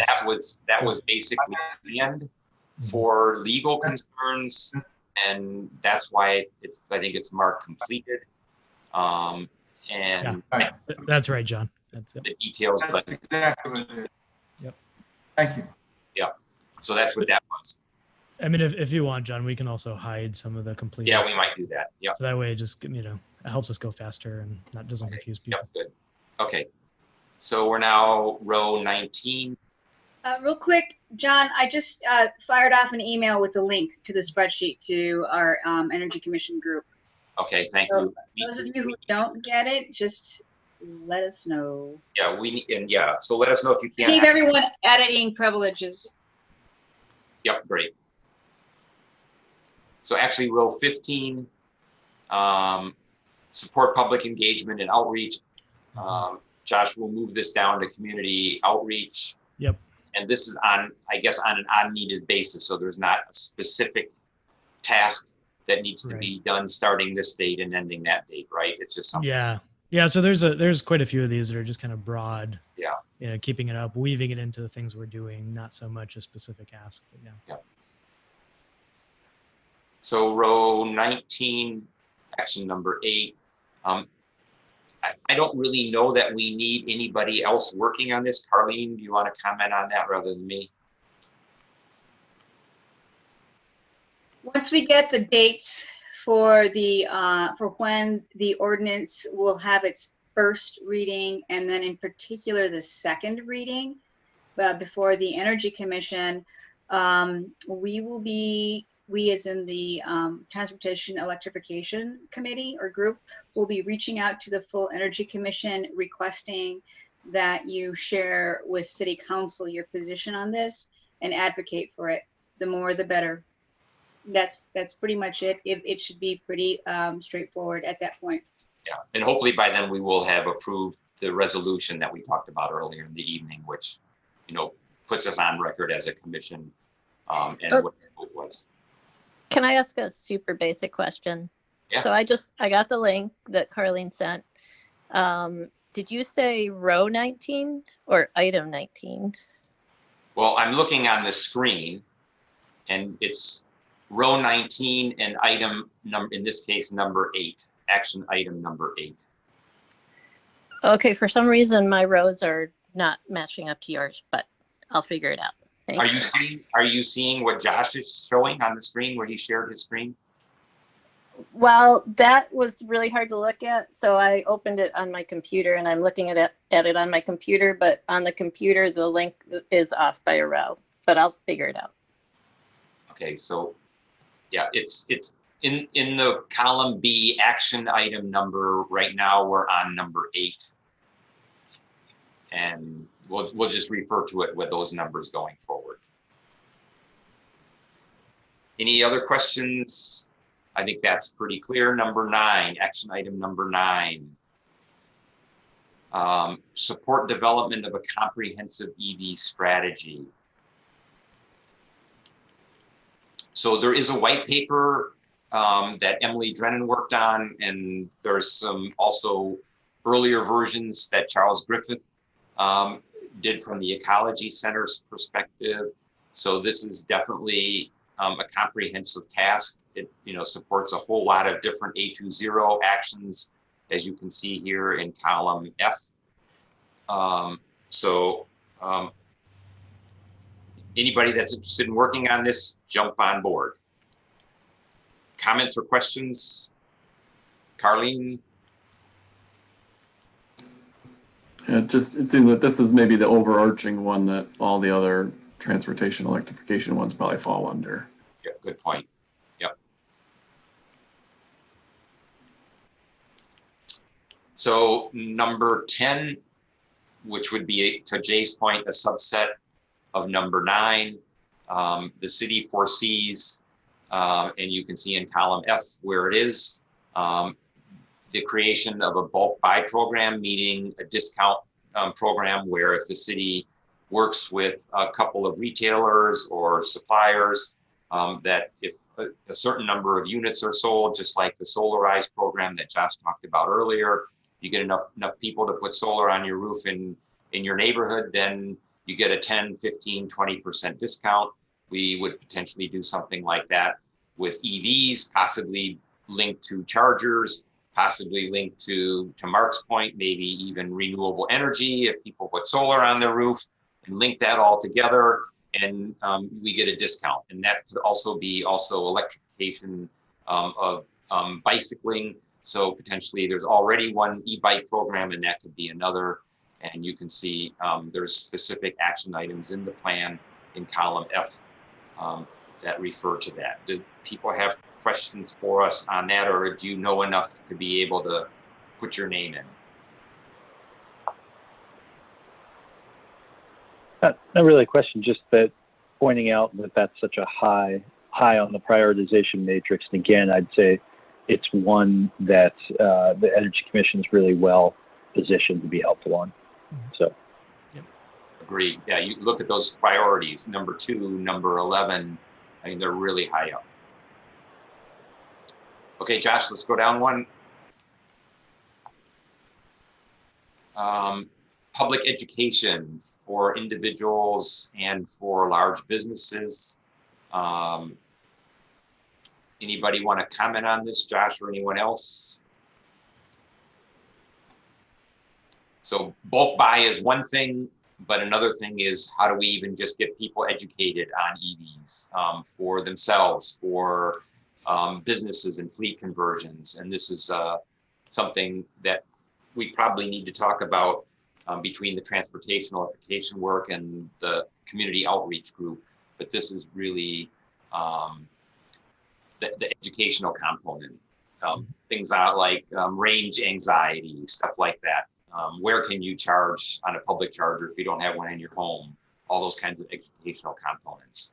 And I think, like Mike was saying earlier, this is something that the Energy Commission is probably well positioned to work on. Mm-hmm. Very much so. The city in the past did some like EV publicity, ride and drive type of programs that, there's certain things that can be duplicated, but also some new things that we can add into this mix as far as the kind of information and education we can provide opportunities for, in also including into the dashboard, the concierge program dashboard. That could also be a way to educate and inform folks. Okay, let's move to number 12. So we're moving into what's most likely another working group. This is housing in the built environment. So residences, multifamily, even office building structures, etc. So this is community benchmarking and transparency work. I'm going to just, since I have the floor and I'm generally pretty well informed of these things, I'm going to talk and then open it up again, if that's okay. I know that the 2030 district is doing a lot of work in the commercial side of this, but there's still a lot of opportunity there, and that support the 2030 district could get from that. We should probably put that in the comments column. And there's clearly a lot that can be done on the residential side, just so people know, how they stack up. How's their energy usage on a per square footage basis or whatever else? How do they compare to everybody else? Yeah. Any other people want to comment on that or pose questions? Just to say that this one in particular, and I'm trying to see if there's anything about this further down, but it really butts up against a lot of the energy disclosure work that the Housing and Built Environment has been working on as well. So just making sure that there's transparency across the community as far as where some of the weaker spots are for energy usage, high intense energy usage areas. So I guess it entails a lot more than what it leads on, but. Yeah.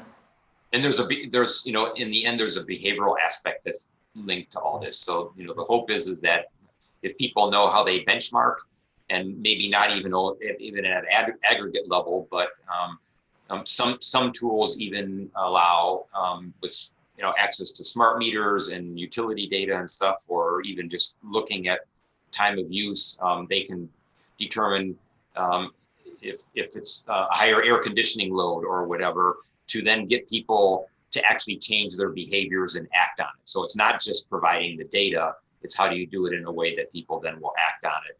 And then, as we talked about earlier, then potentially go to a concierge service and then actually get advice. Any thoughts? Any questions?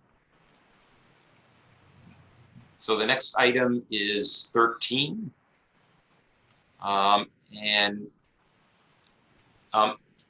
So actually, I think this ordinance is basically done in terms of residential area, but Missy, Josh, as far as I know, wants to launch this time of marketing ordinance that will require a home energy audit at the time of marketing when a house is put up for sale. She wants to launch that at the same time we have a similar kind of thing for multifamily, and also one for commercial. So we're doing it across the board and not singling out any one segment. Is that correct? Yes. Yeah, and we've had some really good talking about actually the 2030 district, and I've actually asked Jan to maybe join our subcommittee, our Housing and Built Environment subcommittee, because we had a really good conversation. I had a really good conversation with her a couple of days ago as far as what New York has been doing on the commercial sector, what really makes sense as far as going forward for energy disclosure. So I think we should have some pretty good conversations along those lines as well. So should we change this to not only the time of marketing ordinance, but really just energy disclosure and benchmarking together? It's sort of combined with number 12 above. Should we combine those two? Yeah, and we can, John, if you want offline, I can go ahead and edit some of this. So I'm just putting comments that way I remember. Yep. But again, this is so that people can have a sense of what they're interested in. They have a rough idea of what it is, and then we can use that as a springboard to actually, in a smaller group, start to work on these. Yep. I think it's a great idea getting Jan more involved with this activity, and should be great to get on the commission. Yeah, she would be great. Yeah, she has been an incredible partner, thought partner, and otherwise. We've often relied heavily on the 2030 district, and I sit on the board, and so it's been a really great relationship, and I think it's a great asset for the Energy Commission as well, strengthening that relationship. And I told her as much. I said you should come to the subcommittee meetings, that way we can glean from you. That new column that we added, potential. You don't see it here, but potential community volunteers. We should recruit Jan in that column. Mm-hmm. Absolutely. To Mark's point. Yep, thanks. We can drop down now to item 14. I don't know a whole lot about this. I have a little bit, but Josh, why don't I turn it over to you to explain, or anybody else who knows some more detail about number 14? Yeah, so just thinking about, again, green rental housing program, there's been, I guess, a different ways that this has been envisioned. One of the really interesting conversations that I had, and this was actually way before, since everything's either after or before the pandemic, but I think it was sometime December of last year, November, December of last year. We talked with Beyond the Diag, and we were kind of brainstorming ways that we could go ahead and really prioritize rental units that basically have energy efficiency upgrades done to them, and how we can maybe identify that. So it was in the early stages. I think we were kind of thinking through everything we could do. One of the recommendations that had come up, or the suggestions that I brought up, was putting a green leaf near homes that met a certain standard. And so that way, I think as students become more conscientious of everything having to do with sustainability, obviously global warming, climate change, I think a lot of times they vote with they're much more conscientious in where they live and how where they choose to live. And so I mean, it's kind of along those lines, thinking about ways to promote again, people going to these units that are more energy efficient, use less energy, and produce less carbon dioxide emissions. So there's a community outreach element of this then too, obviously. There is, yeah. And for those that don't know, some of the new people, they may not know, almost 50% of the housing units in Ann Arbor are rental. Mm-hmm. So it's huge. Questions for Josh? Okay. If we don't hear from you, then we assume that you have at least enough information to make a judgment. And if not, you could certainly reach out to me, Josh, or Carlene after the meeting. So number 15. So we're almost halfway through. If we can keep up the pace, we'll maybe be done by 9. Support development of electrification, energy efficiency, and distributed generation pilot. And I don't know exactly what this is. So one of the, we have the Solarize program that has gone live. And one of the things that we've really been looking at is creating an electrification component of it and making sure to bundle everything together. So one of the, I guess, the hurdles that we face with electrification, not only is it a greater cost upfront to purchase a heat pump, but then it's a higher cost throughout the life of the heat pump, because you're switching over from natural gas to electricity. Electricity is more expensive in the state. Unfortunately, we just have very cheap natural gas, which isn't always the case. I mean, Boulder, for example, doesn't face the same issues because their natural gas prices aren't as low as ours. So one of the things that we've really been looking at is, how can we go ahead and bundle these things together? So if you're getting a heat pump, for example, can you go ahead and do a solar panel along with a heat pump, pair that with things like energy efficiency? So that way you're really getting the benefits, and it kind of, they play off each other. You're getting the benefits of all these things working in tandem. And then, a lot of times your payback time for each of these different items goes down when you bundle them all together. So that's kind of the, developing something along those lines. We've been working internally. So I've been thinking a lot about and working with Michigan Saves, for example, on an electrification program. Fong, who was, again, also on the line earlier, has been working on some of the models. So, she's thinking about modeling some of these things as far as a size of homes, how much electricity will they need to use, what's the cost going to be. And so I think that that's squarely where this lies. Helping to develop and really integrate these things into what we're doing right now. So if we can enter in column I, also that there's the financing element of this too, because if you're going to be spending an outlay for all of this, then financing becomes a consideration for most people, and that's where Michigan Saves and potentially other financial institutions might come in. Yeah. And, one of the things I've realized is it goes all the way back to the supplier. I mean, it's one of those things where you have to work, a lot of times contractors might not have access to heat pumps. And as a consequence, they'll suggest that people put in furnaces, even if the person wants a heat pump. So I've been in conversations with Mitsubishi, for example, to figure out what kind of things they offer and try to see if we can integrate, all the way through the whole supply chain integrate that into contractors, local contractors, so that way that stuff is more accessible. So I really think this piece in particular, there's a lot to dig into, and there's a lot of pieces, a lot of complexity to it. But I think, yeah, we'll definitely benefit a lot from the help from the commissioners. Josh, I have a question. Have you looked at this issue within the context of microzones? Like kind of a microgrid kind of thing is what you're thinking of? Microgrid, I mean, you're talking about a grouping, so possibility of doing this within the context of a microgrid. Has that come up?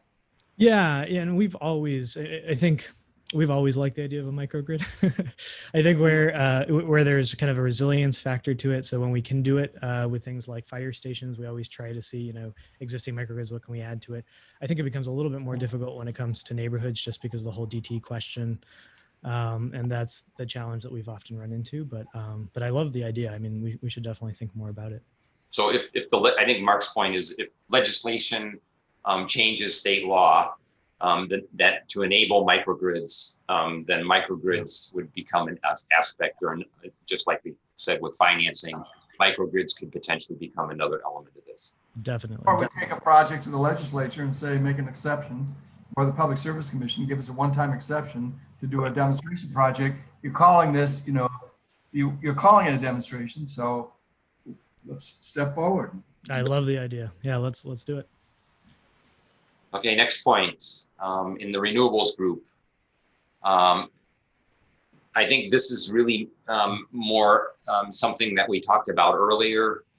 So, right, the proposal is you can see in column F that it calls for the city to be able to essentially bundle everybody's aggregate electricity demand and to put that out to bid. Right now, this is not allowed with the monopoly that utilities have in the United States. I mean, this could be preempted by a municipal utility, but right now that is also a huge hurdle. So right now, the intent is to look at this, and this is really just support of the enabling legislation for community choice aggregation. Any comments or questions to this? I think probably it's not an active topic. It's just something that we would potentially pass resolutions on and then advocate for, like Mark was talking about earlier. It is, John, it is active in Lansing. So because both Representative Robbie and Senator Irwin, this is high on their list. GLREA, we have adopted this as part of our policy platform. I've personally been lobbying on this, and we've been testifying on it. So in one of the two packages, is that included in one of the packages? That's one of the questions, whether or not it's included in one of the packages or not, because it's not, it hasn't been clearly defined, but clearly the intent, it's a way around community solar. I mean, bottom line, it is. And so it's, there's a lot of bipartisan support for this. People have gotten tired of the DTE and consumers, war on community solar, and just say, just let go of the rope. Let go of the rope and pick up a new rope. And community choice aggregation is the new rope. So the utilities had fallen down backwards because we let go of the community solar thing, and they're regrouping. And they're actually a little bit behind on this. The Public Service Commission's had some internal meetings on this and stuff. So it's moving. Okay. Maybe Arlene or Josh, you could put in the comments column, obtain the status of legislation from Yusuf or from Jeff. And again, this one would benefit a lot if there was a sustainability group in Michigan that was, a chapter or something where Detroit and Ann Arbor and Holland and Lansing could come together. There's a lot of communities that want this, and it's cleaner than community solar, a lot cleaner. I should also add to Mark's point that when we first started looking into CCAs, there's a legislative component of it, but then there's also different ways to implement CCAs. So we were talking to communities, in California, communities on the East Coast. Each place has a different way that they've used CCAs. So even after, and fingers crossed, everything goes through with the legislation side, I think there'll definitely be a role for developing and understanding what the program actually looks like. There's so much flexibility as to how it's put together. Yes. I think there's actually a national network for CCAs that provides best practices, lessons learned, things like that we would get involved in. Let's go down to number 17. I think we can do this quickly. Similar to what we talked about before with EVs, do the same thing with on-site generation and battery storage. I think this is basically Julie's program, right? Can we put that in the comments section? Is this to solarize? What is it called? What's the program? Yeah, so it's Solarize. And currently, the way that it's structured, Julie's mostly focusing on solar install. So she brings in a solar installer who's invited by an individual. They invite others in the neighborhood, and then they do a discount. So it's usually a 10 to 15% discount, depending on how many people actually sign up for solar. But I think, yeah, and again, it's kind of building off that model with things like batteries, along with energy efficiency, along with electrification. So it's really looking at this. I think, the way the Solarize was conceived was really specific. And I think that the thinking about this in a much broader sense, kind of packaging this as a bundle, I think makes a lot of sense from many different angles. So what's Julie's last name again? Can I just real quick? It's Roth, Julie Roth. Roth. And I actually hosted a Solarize event last month. And we had like 40 people. Another person joined my event, and so there was 2 of us who were co-hosting. And right now, there's just a lot of interest, a tremendous amount of interest that came out of it. So it's really cool. So Josh, you're saying that basically, it's the idea for this is just to take the Solarize event and just have it be Solarize plus battery plus like that, like include more items or something, and so that would include then more vendors, right? Like more complexity, a different. Yeah, so one of the things that we found with the Solarize program, so yeah, it's been very successful. A lot of adoption of solar, it's really great. But I think that there's a component of it where residents will come up afterwards and say, hey, we've heard about electrification. We want to know, how do we get a heat pump? How do we go ahead and get, whatever, as electric stove range, a hot water heater with a heat pump attached to it. And so they want all these options. And the truth of the matter is the market, especially with the heat pumps in particular, just isn't there yet. And this gets to that conversation of knowing which contractors should we be turning to. I've been talking just recently. I talked to Michigan Saves because they have a contractor list. So, who could we partner with? Getting in touch with Mitsubishi, right? So I learned we contacted Mitsubishi. I was working through Train and Mitsubishi for some things on city properties. So we contacted Mitsubishi. What kind of things do they offer trainings for contractors? Because a lot of times contractors might not have the information as to how to install them. So I think getting all of that there. And the focus of Solarize might still be on solar, but at least there are resources that Solarize can touch on and really offer people as they go through the process. So I think that's kind of the idea. Okay, moving Thank right. you. Yeah. Number 18 is a number legislative issue. I think we can handle it the same way, where we'll check for the status. I know in particular, in this case, it is a part of a particular package of bills, and we can add what that is. And I think it's already included in our lobbying agenda, but we can put an update in here for that.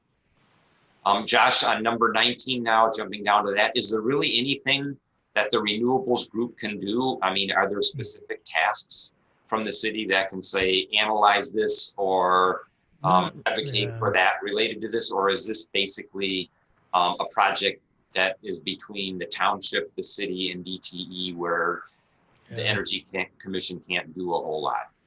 Yeah, at this point, it's a lot of studies that are going on. And so we're meeting with DT on a semi-regular basis. I don't know what there would be. It's mostly just interconnect studies, things of that nature. So Can people from the commission help with the studies, or do we just hide this column for right now, or this row for I think, yeah, because it's mostly being done, MISO grid studies, things of that nature. So I think for now, I can always give updates, but I think for now, Yeah, let's hide this then. Hide it. Yeah.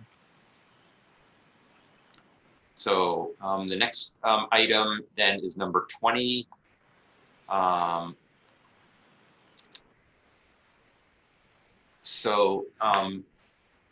don't know, let's see, community solar.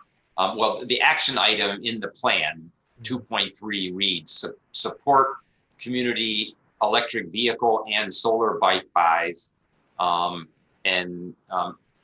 The bike pie part of it has already been talked about up in the transportation and electrification. So this is really focusing on the solar bike pie, bulk buys. And I don't know, is this, how is this different as it's shown here in question one, question column? 1.3 is what we just talked about, the solarized program. How is this different than the solarized program?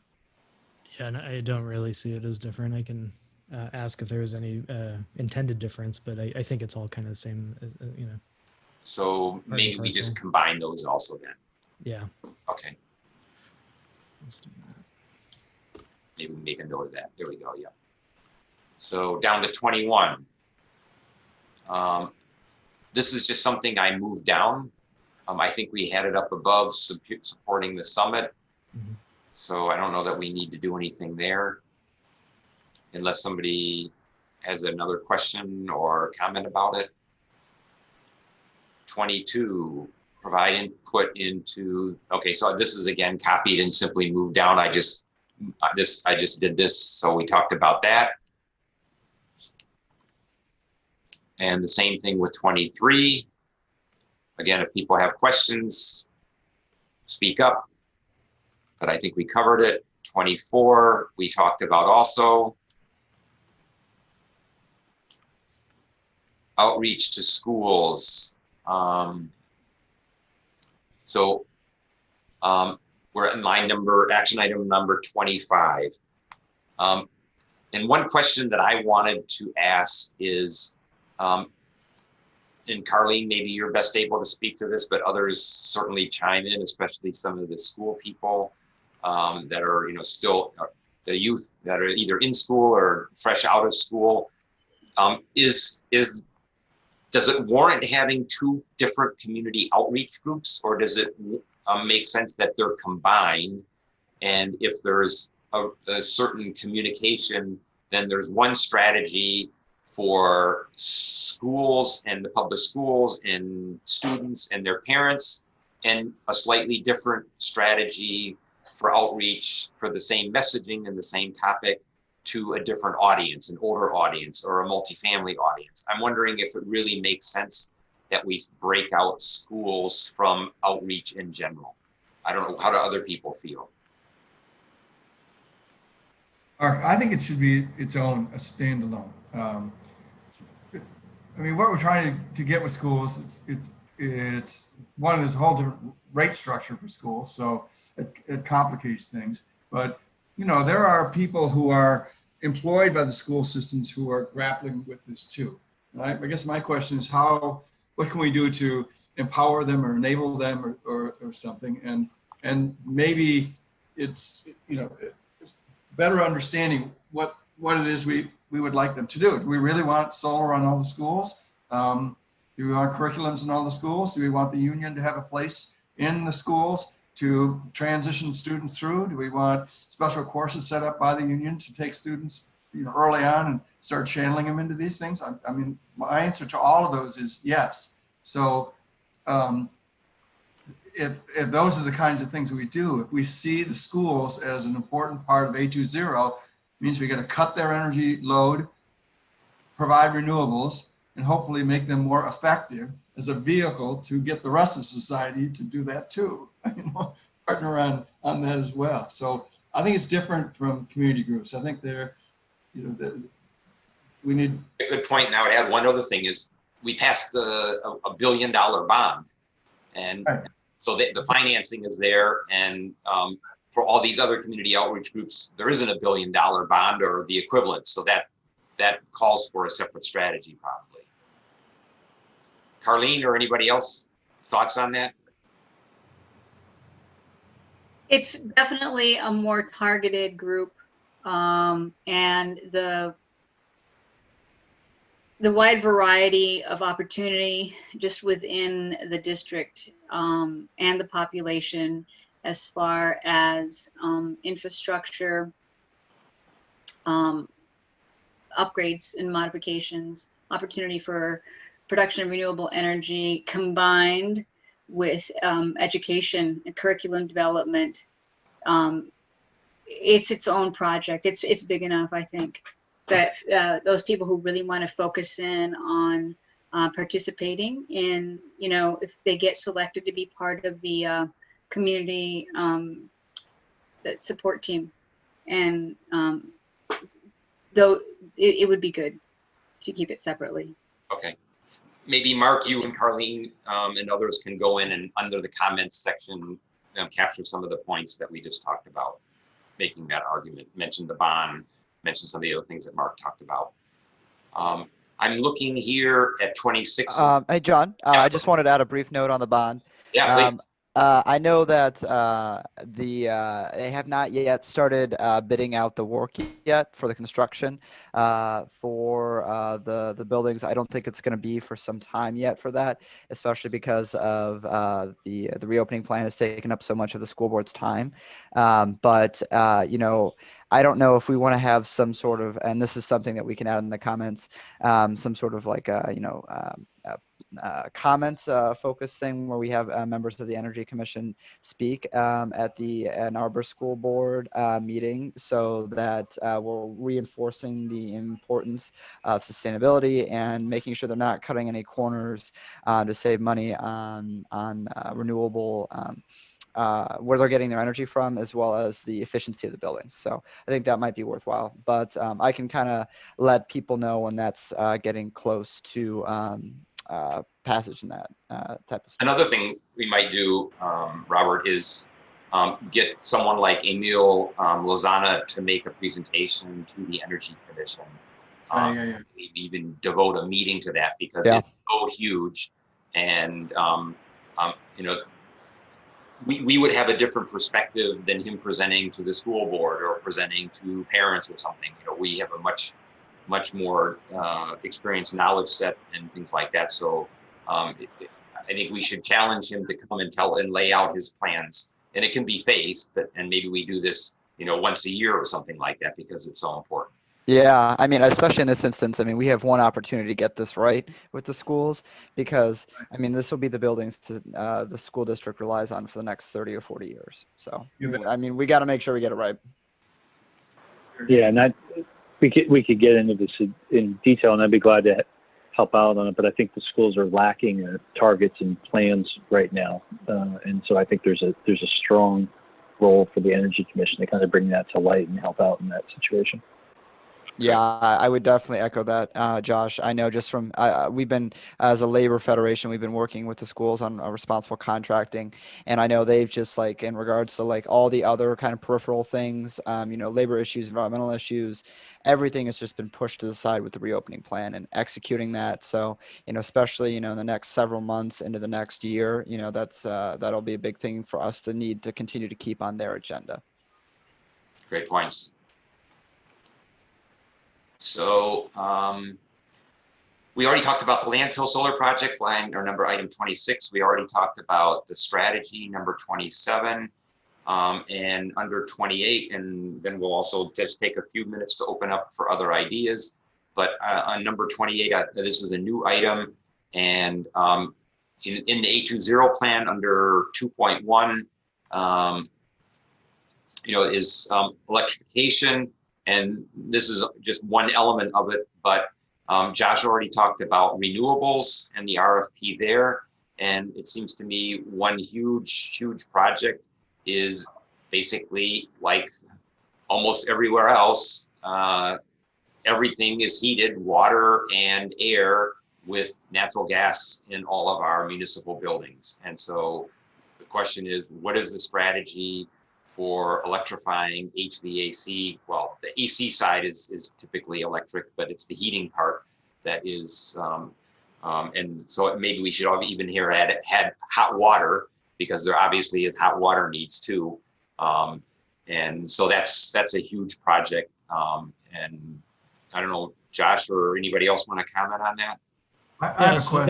Oh, go ahead. yeah, go ahead. So just really quick, to your point, John. So if we switch number 26 from landfill solar to solar on municipal buildings, I think that might be really helpful, especially since, we're trying to figure that component out. I think that we could probably add something in here about energy efficiency audits as well. I tried to get through some energy efficiency audits, specifically looked at some of our highest users. So water treatment plant, wastewater treatment plant had an engineering firm who was going to take a look at them. As per everything with the pandemic, the financing didn't work out for us. It came out quite expensive because it was an engineering firm, and we didn't find a way to finance that. So that's something else that I would love help with from the Energy Commission. If we want to think about how best to proceed and do that, I'd love some ideas. So thought partners on that side. So it must be the new action item for that. Yeah. Yep. Okay. Did the city finally, hire manager? Go ahead, Did the Mark, city- say it again. Did the city hire an energy manager? I know they were short list. Yes, that's actually Fong, who's on the phone. Her Okay. focus has mostly been towards state legislation up to this point. So it's a little different than what you would traditionally. Anybody think of. discussing the energy usage in buildings? Yeah, it's a little different. Missy kind of wrote the description a little different than what a typical energy manager position would entail. Is there funds available in the office to hire an energy manager consultant who would not be an energy manager's lobbyist under the name of energy manager?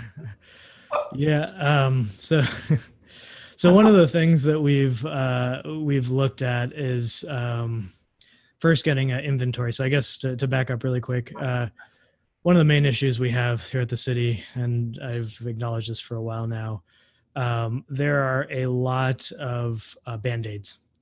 So really old systems that are running on their last leg. Some of them shouldn't be running anymore, so I'm surprised that they're still going. Boilers, things of that nature. And so, but we really don't have a very good inventory of them. We had somewhat of an inventory on some of these things with the Honeywell audit, but that was a little bit of a mess. I was wondering about that. Yeah. There was some issues with the numbers and the way that it all worked out. So, my intent was really to bring out, and I did an RFP, an energy efficiency RFP, to pick a new firm to do energy audits. We actually settled on someone. They were going to do water treatment plant, wastewater treatment plant, Wheeler, City Hall. So all of the largest users makes up, they were looking at mostly 50% of the city's energy usage. So I was thinking biggest bang for the buck. They'd be looking at the largest users, and something that Honeywell never looked at. So again, even with the Honeywell data, they mostly worked on parks. Things just weren't really all that important. So we tried to get that through. The problem is being an energy firm, again, it was on the pricier side. And so trying to get that through during these times with the pandemic and cuts became difficult. That the Energy Commission, that we asked April Baranak, Energy Coordinator for the county, to come to our meeting and present to us her report on what she did in the last 10 years to reduce county building energy usage and what that entails, and share her spreadsheet and show, I think, the members of the commission, how simple of a task this should be, and how what the bang for the buck is like. It's stunning what she's been able to do, and their buildings are just like ours. Their commissioners are just like ours. Their employees are just like ours. Their energy, they buy the same energy we do. And I think it's just what you're saying. The fact that we don't have an inventory of the things that use energy is stunning. Yeah. that were stunning. And to your point, Mark, it might make sense to even do it to justify what we're trying to get done. Because at this point, if April can help to justify the case for it, I think that's the most crucial piece she could play in all this. I mean, I think that the actual process, we have a pretty good sense, doing a unified energy, kind of system that looks at all the systems across the board, automating a lot of it. I mean, April and I have talked a lot. We're kind of in conversations. I think that the blueprint's there. It's not very difficult. I think making the case for it, I think that's something I would love to, if she can come out and make the case for it, I think that'd be wonderful. Well, I just want to remind you that the thing that pushed the solar project at Fire Station 6 over the edge was bringing the fire chief of fire from Ypsilanti to come make a presentation to our commission. Yep. That opened eyes. And I think bringing the expert from out of town, i.e. the expert across the street, to talk about, energy management, it ain't lobbying. I just want to go on record to say that. It isn't going to Lansing and lobbying and testifying. It's finding out where the boiler is and seeing what's going on. Yeah, it's pretty simple stuff. And I think given the payback for some of these things, I think it's well justified. So I would, welcome any help that we could get to make that point. I'm sure she'd be happy to come speak. Okay, so this line 28 that we're talking about is also sort of combined with 26. So it's solar on municipal buildings, it's energy efficiency, and it's electrification of heating, of water and air. Those are, three huge tasks. And we did have a subcommittee that met on this, but it's sort of, with COVID and everything, petered out. So there's certainly an opportunity here. Although on the other hand, we have to recognize, for those of you who don't know the figure, municipal greenhouse gas emissions are 1.3% of the city total. So it's, you can see it a little bit in the rank here, the prioritization rank at 17. And that 17 is, when we're looking at HVAC and heating, that's only a part of 17. So it's, the 2.1 is for basically everything municipal wide, and not just the heating and heating water. The financial reason for doing this, John, has gone up dramatically given the slowdown in tax revenue, the economy and stuff like that. If we want to maintain Josh's job and the things we love and keep the momentum, we need money. That's true. Yeah.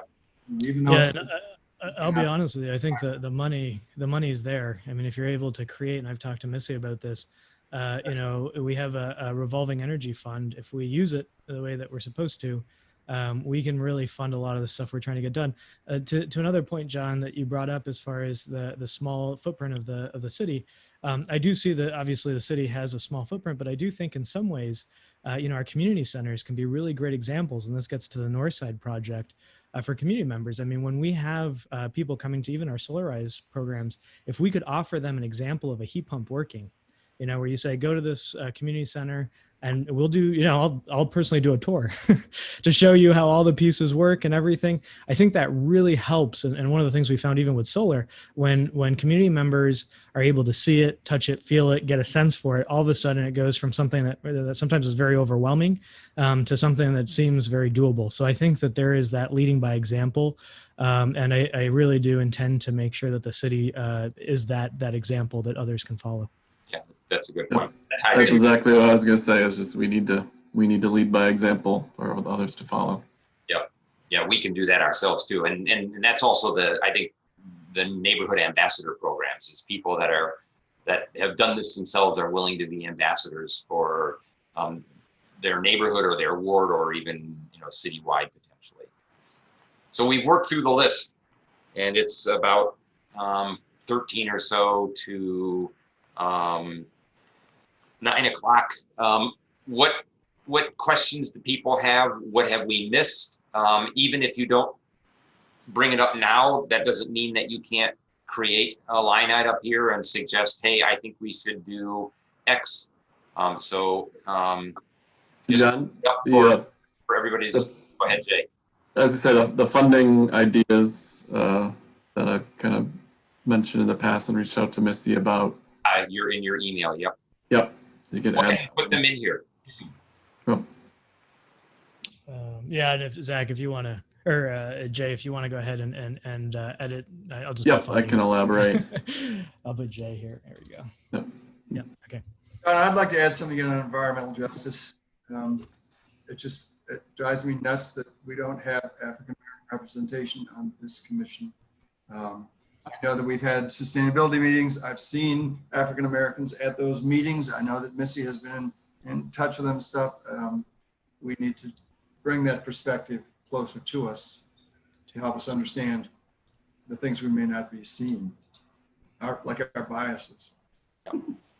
And not only representation, but also projects that are specifically targeted to have a significant environmental justice aspect or element to them.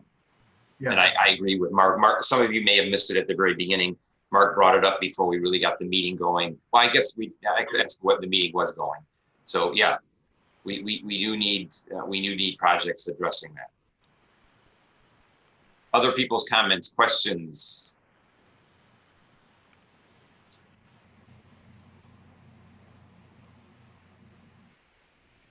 I was looking for the name of it, but I think on that note, I was interested in learning a little bit more about the net zero energy affordable housing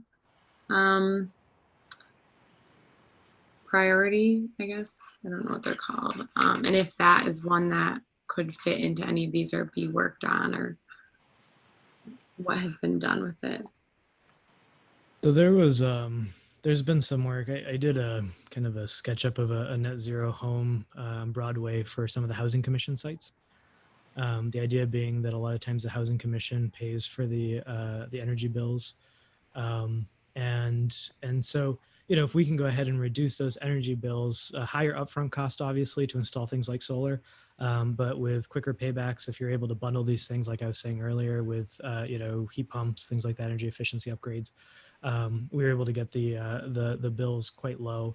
And I think that's, Housing Commission could actually reinvest that money into new Housing Commission projects and kind of paying it forward to other places. So yeah, if people are interested in joining me on that, I would love to have the commission expertise. Hey, Josh, can you ask within the city if we're allowed to have programs that are specifically targeted to certain demographic groups, whether it's by income, whether it's by race, whether it's by whatever, you talked about the revolving energy fund. Could you have a revolving fund for energy efficiency and solar and things like that are targeted to lower income folks, where we know that their utility costs are a higher percent of their disposable income? It gets getting at what Mark was talking about earlier, and we have a specific project and we have programs and funding that targets those people who are spending, a significant part of their disposable income on the combination of their housing plus utilities. Yeah, and this is where I think Michigan Saves and Mary Templeton has been an incredible ally. She does things like revolving energy funds for communities, and they've been actually working with the Alice group, so the kind of donut hole, again, low income groups. And so we've been working very closely with Mary Templeton and Michigan Saves specifically on those issues. They have a whole bunch of funding mechanisms that they use to make sure that there's backstops, for example, if people can't pay. And there's a default, they're able to fill those defaults based off of, kind of backup funds. So maybe there's a particular project under community outreach together with Michigan Saves. Yep. To make those better known. Yeah.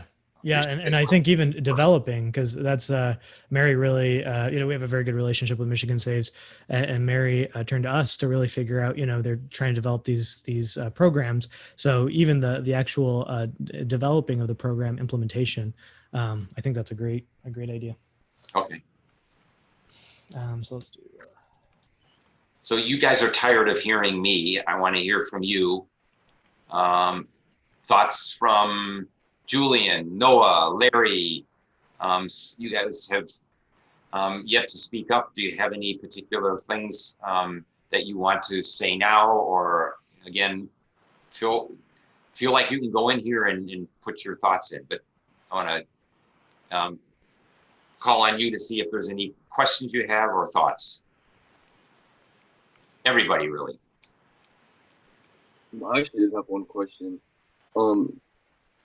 Like when we're looking for new applicants for the commissions, do we incorporate the different like race or different demographics of those applicants? Because I mean, like I believe I forgot who said it, but we definitely, I'm very surprised we don't have any African American people in this commission. And I think especially when we're talking about even schools, but when we're talking about like economics in this new program, that's very important to have the other perspective. And I feel that, and like what we've been talking about today, I don't feel like there's too many areas in which I've like experienced any things that require that other perspective. But I feel like going on forward, it'd be really important to have that those other people contributing. That's a great question. I can try to answer it, and I encourage all of us to think about it. Nominations that the mayor makes for Energy Commission are based on applications. So the process doesn't really go out, mean that anybody actually goes out and specifically beats the bushes and says, or the mayor, for example, his office doesn't do it. He's sort of depending on us to go out there and encourage people to apply. And then he, with some input from us, pick and nominate people for the commission. So we actually, among youth commissioners, had people with more diverse backgrounds than we've had for the normal positions. But it is clearly something that we all need to be working on, is going out there and encouraging people that look different than the rest of us to be a part of this, because they're going to bring in new perspectives and new ideas and new approaches that we may not think about. For sure. And it's like in the second item, I believe, when it's referring to like the youth participants and everything, I think I particularly could be beneficial in finding more diverse and more effective youth participants because I'm connected to the youth community. That would be outstanding. And again, I'll remind everybody, you don't see it here, but there is a column in the spreadsheet for resident volunteers, and a good way to get people on the hook and to get them educated about what they're doing is to work on a subcommittee. And if they worked on a subcommittee, they'll know about opportunities when openings happen on the commission. We can encourage them to apply, and then they can move up from just working on a working group to actually being on the commission. So I welcome people, recruiting people that way, and getting them to serve on some of these working groups, as well as to submit applications. I mean, admittedly, when we looked at Larry, we had a certain pool of applications or applicants, and we really had very, very limited number of people that had waved their hand and say, hey, I'm willing to serve on this commission. And the bigger the pool and the more diverse it is, the more likely that we're going to have a broader representation here. So have at it. John, I have another question. I think it was Robert George. He's the Labor Federation rep on group. He said that, I'll hold him to it, that there should be a way to work out this issue of union concern about volunteer labor and our need to use volunteer labor to get this done. I don't know where that fits. I mean, Josh said, he's trying to get this done too. If we could formalize this under that somehow, let's reconvene a meeting. I know that we've had some meetings, but we haven't had meetings directly with the Labor Federation. on this specific issue, and let's drive to an agreement. Let's get an agreement that we can hand off as a resolution to the city and say, you should do the volunteer projects. Here's the agreement, the draft agreement. We think you should execute it and move on. Yeah. Robert, you're agreeable to that. Yes. Yes. When did we stick this under with Josh so we can get this done? Yeah, no, that sounds great, Mark. I know the president of the local IBW local, and he's a good guy, very reasonable. And I think that we could definitely do that. I don't know what type of structure you would like to see for that type of meeting, but I can definitely facilitate and be a part and make sure we get this moving, because obviously that's a big item, and it's a relatively easy one for us to move on renewables. So yeah, let's get this going. It's been presented to me that it's almost an unsurmountable barrier that can't be done. So I'm happy to hear you say this. So Josh, where do you want us to stick this? So I think yeah. So I think in item number 26, if we change the support the landfill solar to just basically solar on municipal buildings. Okay. All right. Yeah, we can go ahead and it could be a subtask actually, because it's a specific sub element. Yeah. Okay. I think we'd be super interested, Robert, and thank you for suggesting. Yeah, we would love to work with the unions and make sure. John, are you typing in this thing? Can you stick? Yeah. Okay. Get a task force going between John and Mark and the Labor Federation to work out an agreement. Yeah, that sounds great. And Josh and Mark, I think the biggest thing historically has been there's just been a lack of communication. And when there's no communication, people get the wrong impressions and they act in ways that offend and insult others. And I think that was kind of the way. I know Councilmember Eaton was right in the middle of it when this whole thing went down the last time. So I think if we open that dialogue, I think we'll be able to find a conclusion that is happy, makes everybody at least content, if not happy. Yes. Yes. Wonderful. Thank you very much. Yep. So we're right at 9 o'clock. Anybody else itching to say anything? Everybody else ready to snooze? I have an unrelated question to this. I was just wondering, with the council election, the primary and then in the fall, how does that work in terms of the transition between who are the council reps on the committee? Just because I haven't been on when there's been a council election before. Josh? So, and I don't know a lot of the details, but I could give you some broad strokes from how I understand it. Usually council members choose their commissions. So Hayner and Eaton, or at least Eaton, there's going to be some replacements. So the new council members who are coming in will be selecting the places. Our bylaws have always had 2 seats, so 2 council member seats. A lot of times council members sit on a lot of different commissions.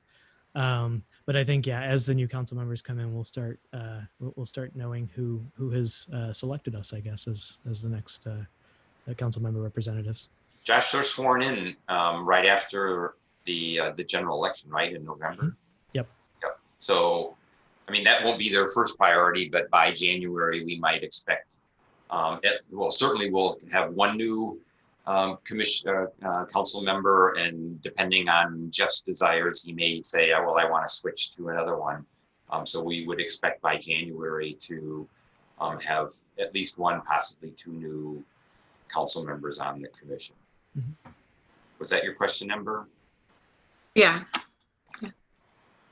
Okay. So let's try to wrap this up. I think Noah might.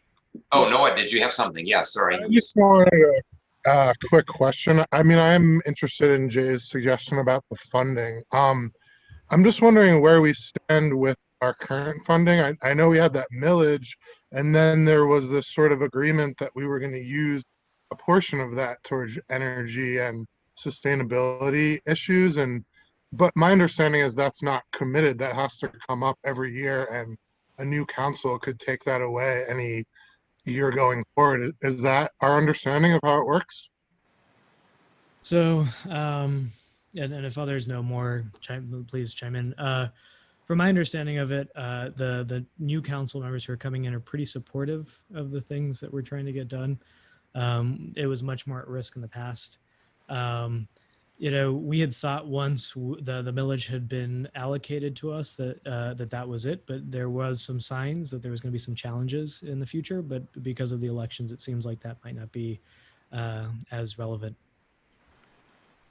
So yeah, I mean, just very briefly, there were previous votes that said that prior to the millage, if the millage was passed, this is the way the money would be spent.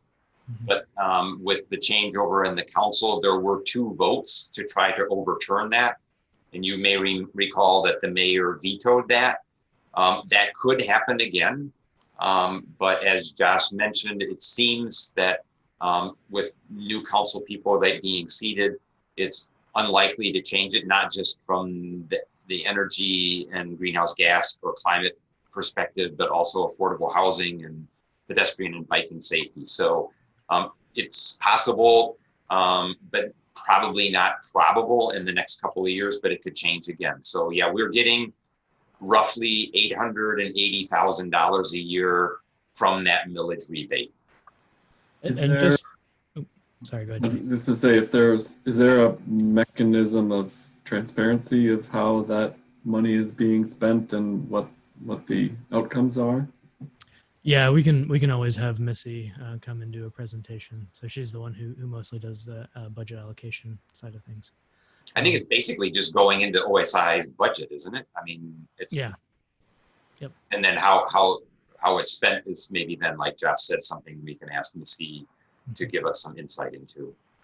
And Ember, just to preempt a question I think you probably had. So you have been renewed on the commission. You and Bridget are all good to go. Okay, so we're at items for next agenda. I mean, we don't have public comment on here. I don't know if there's anybody else actually from the public that's wanted to chime in. We haven't seen any signal of that. I don't know, Josh, have you seen anyone? We did have, and I'm assuming that might be Wayne. We did have one person who had called. Okay, someone raised their hand. Yep, there we go. Let's. Can you recognize him? Yes, they should be able to. So number 134. Number 134, and it looks like there's sometimes a delay. Yeah, I'm gonna ask to unmute and see if it.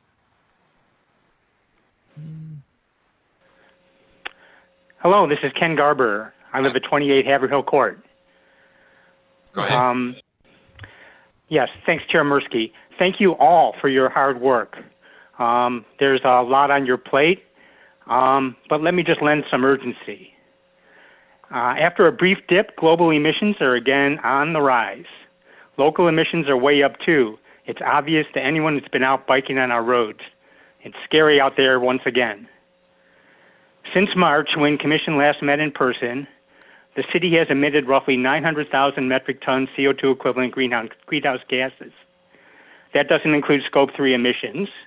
For example, the emissions cost of all the non-local food we eat and consumer goods we buy, including vehicles, both internal combustion and electric, or the embedded emissions in the concrete and other material that's going into all the new construction underway.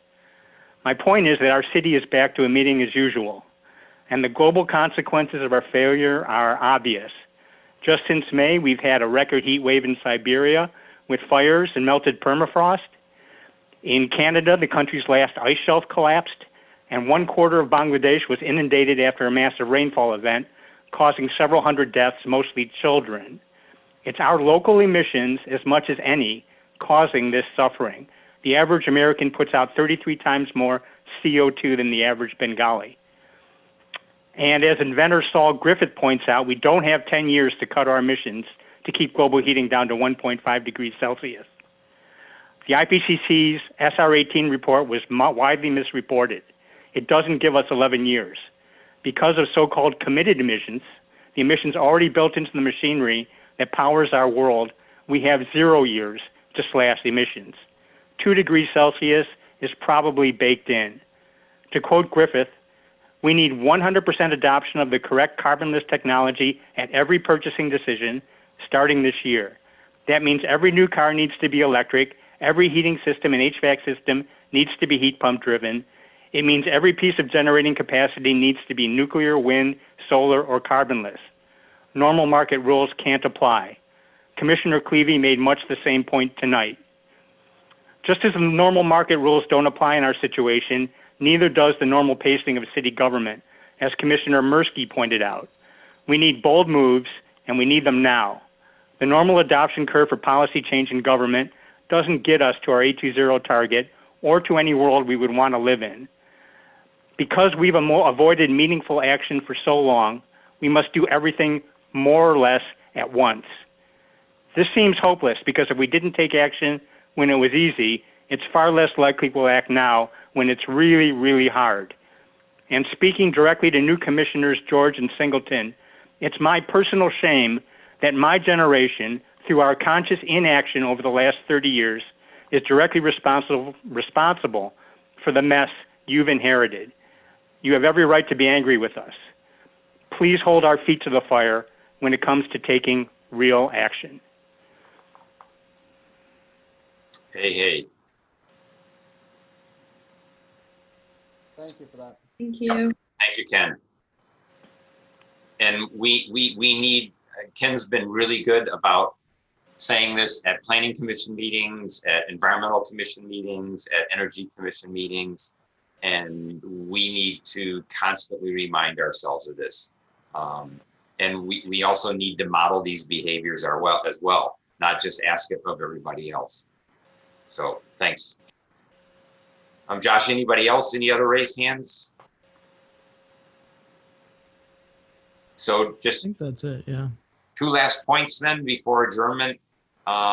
We're trying to do new commissioner orientation.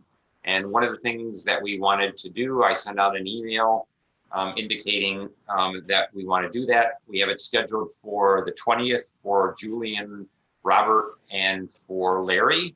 And one of the things that we wanted to do is put together a roster, and Carlene put that basically together right now, but we also want to put terms on there.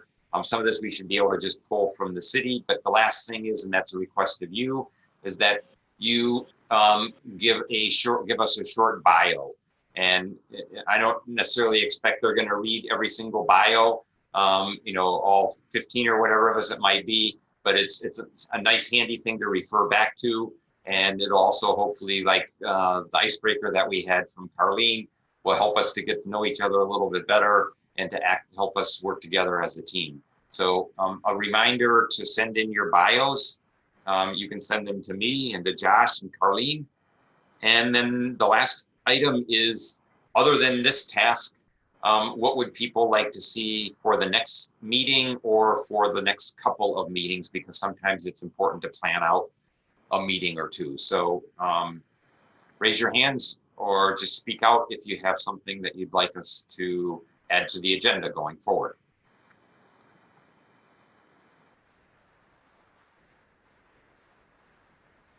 And I welcome anything from Ken or anybody else too. And again, this is just a standing agenda item. You don't have to be limited from this. So Julian or Robert or anybody else, if you wake up tomorrow morning and have an aha moment, then you just send an email to Carlene and to Josh and me, and we'll definitely consider it. And most likely, I think 99 times out of 100, if not 100 times out of 100, when people suggest something, we work it into the agenda. Anybody have anything for right now? Mark? John, I think that the new members could benefit from your presentation on SMART goals, as could we all. So I would suggest that perhaps you do that briefing again for all of us, and don't hesitate imposing that discipline on our 20 or 30 measures now that we've adopted. Yep, that's a good point. And Missy has that built into 820. But we really need the discipline because frankly, the culture, not only of this commission, but of the city and all of us is not really strong to do that. And that's We're human. exactly. And thanks for the reminder. So I have a question. This is Bridget. I've lost track of when some of the working groups are meeting, like the building working group. Josh, what's the schedule for that? Or Yeah, that's a great point. So I think one of the things we'll have to do is work through the Excel sheet to be able to kind of consolidate the different groups, and at which point we can do and I know we were supposed to do this, but then the pandemic hit, but we could do like a Google Drive, and that way we can get everyone's interests. So whatever groups they want to be part of and whatever subjects those groups are going to be talking about in the Excel sheet, I'll go ahead and put out a kind of a doodle poll for each of those groups so we can get a time set down. So for everybody's, especially for the new people, since this meeting is on Tuesday evenings, a lot of the meetings have been on Tuesday evenings, but that's not a requirement. So if a group of people get together, and especially if you're recruiting people from the community to work on a particular working group or on even a sub-working group, that does not mean that you have to meet on a Tuesday. So Bridget's point is a good one, and we're flexible here. John, I was just wondering if, and I may have missed this, but kind of like, have we decided exactly what our next big project as a full commission is going to be? I know we went over all of those items, but it didn't seem like we had like a discussion over which one we're going to take on for the next 9 months, like you mentioned. Well, I would say my thought is we would discuss that in our next meeting. Okay, I was thinking that would be an agenda item. Yes, yeah, absolutely. So yeah, you're good point. I should have said that. So we will definitely revisit this with everybody's input and look at, is there something we do as a full commission, or are most of these things that are most appropriately taken up by individual groups and then followed up in the complete commission. So we'll definitely cover that in our next meeting. I have one last request, and that is it's a little bit easy when we're on Zoom to call in or to use our profile picture or whatever. But one of the requests from the city clerk's office, and I should have said this earlier, is that we stay on camera. It's, when we're in the public meeting, people can see us. Right now, this is a working session, so we don't have a lot of public, but we know that communication is also not just verbal. It's also, people's facial expressions and things like that. If we're meeting in council chambers, they can see us and how we react and everything else. And so I would ask that we stay on camera and that we use our camera in future meetings. That's just a reminder. And unless somebody else has something else, I'll wait, count to 10. And if not, then we'll adjourn. Anybody?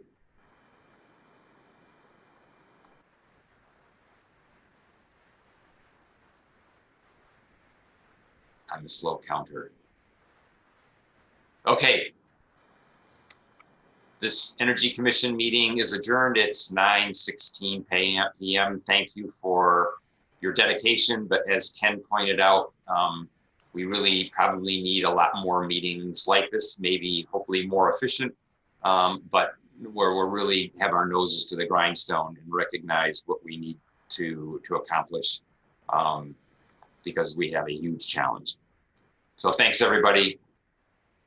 Have a great evening and have a good week.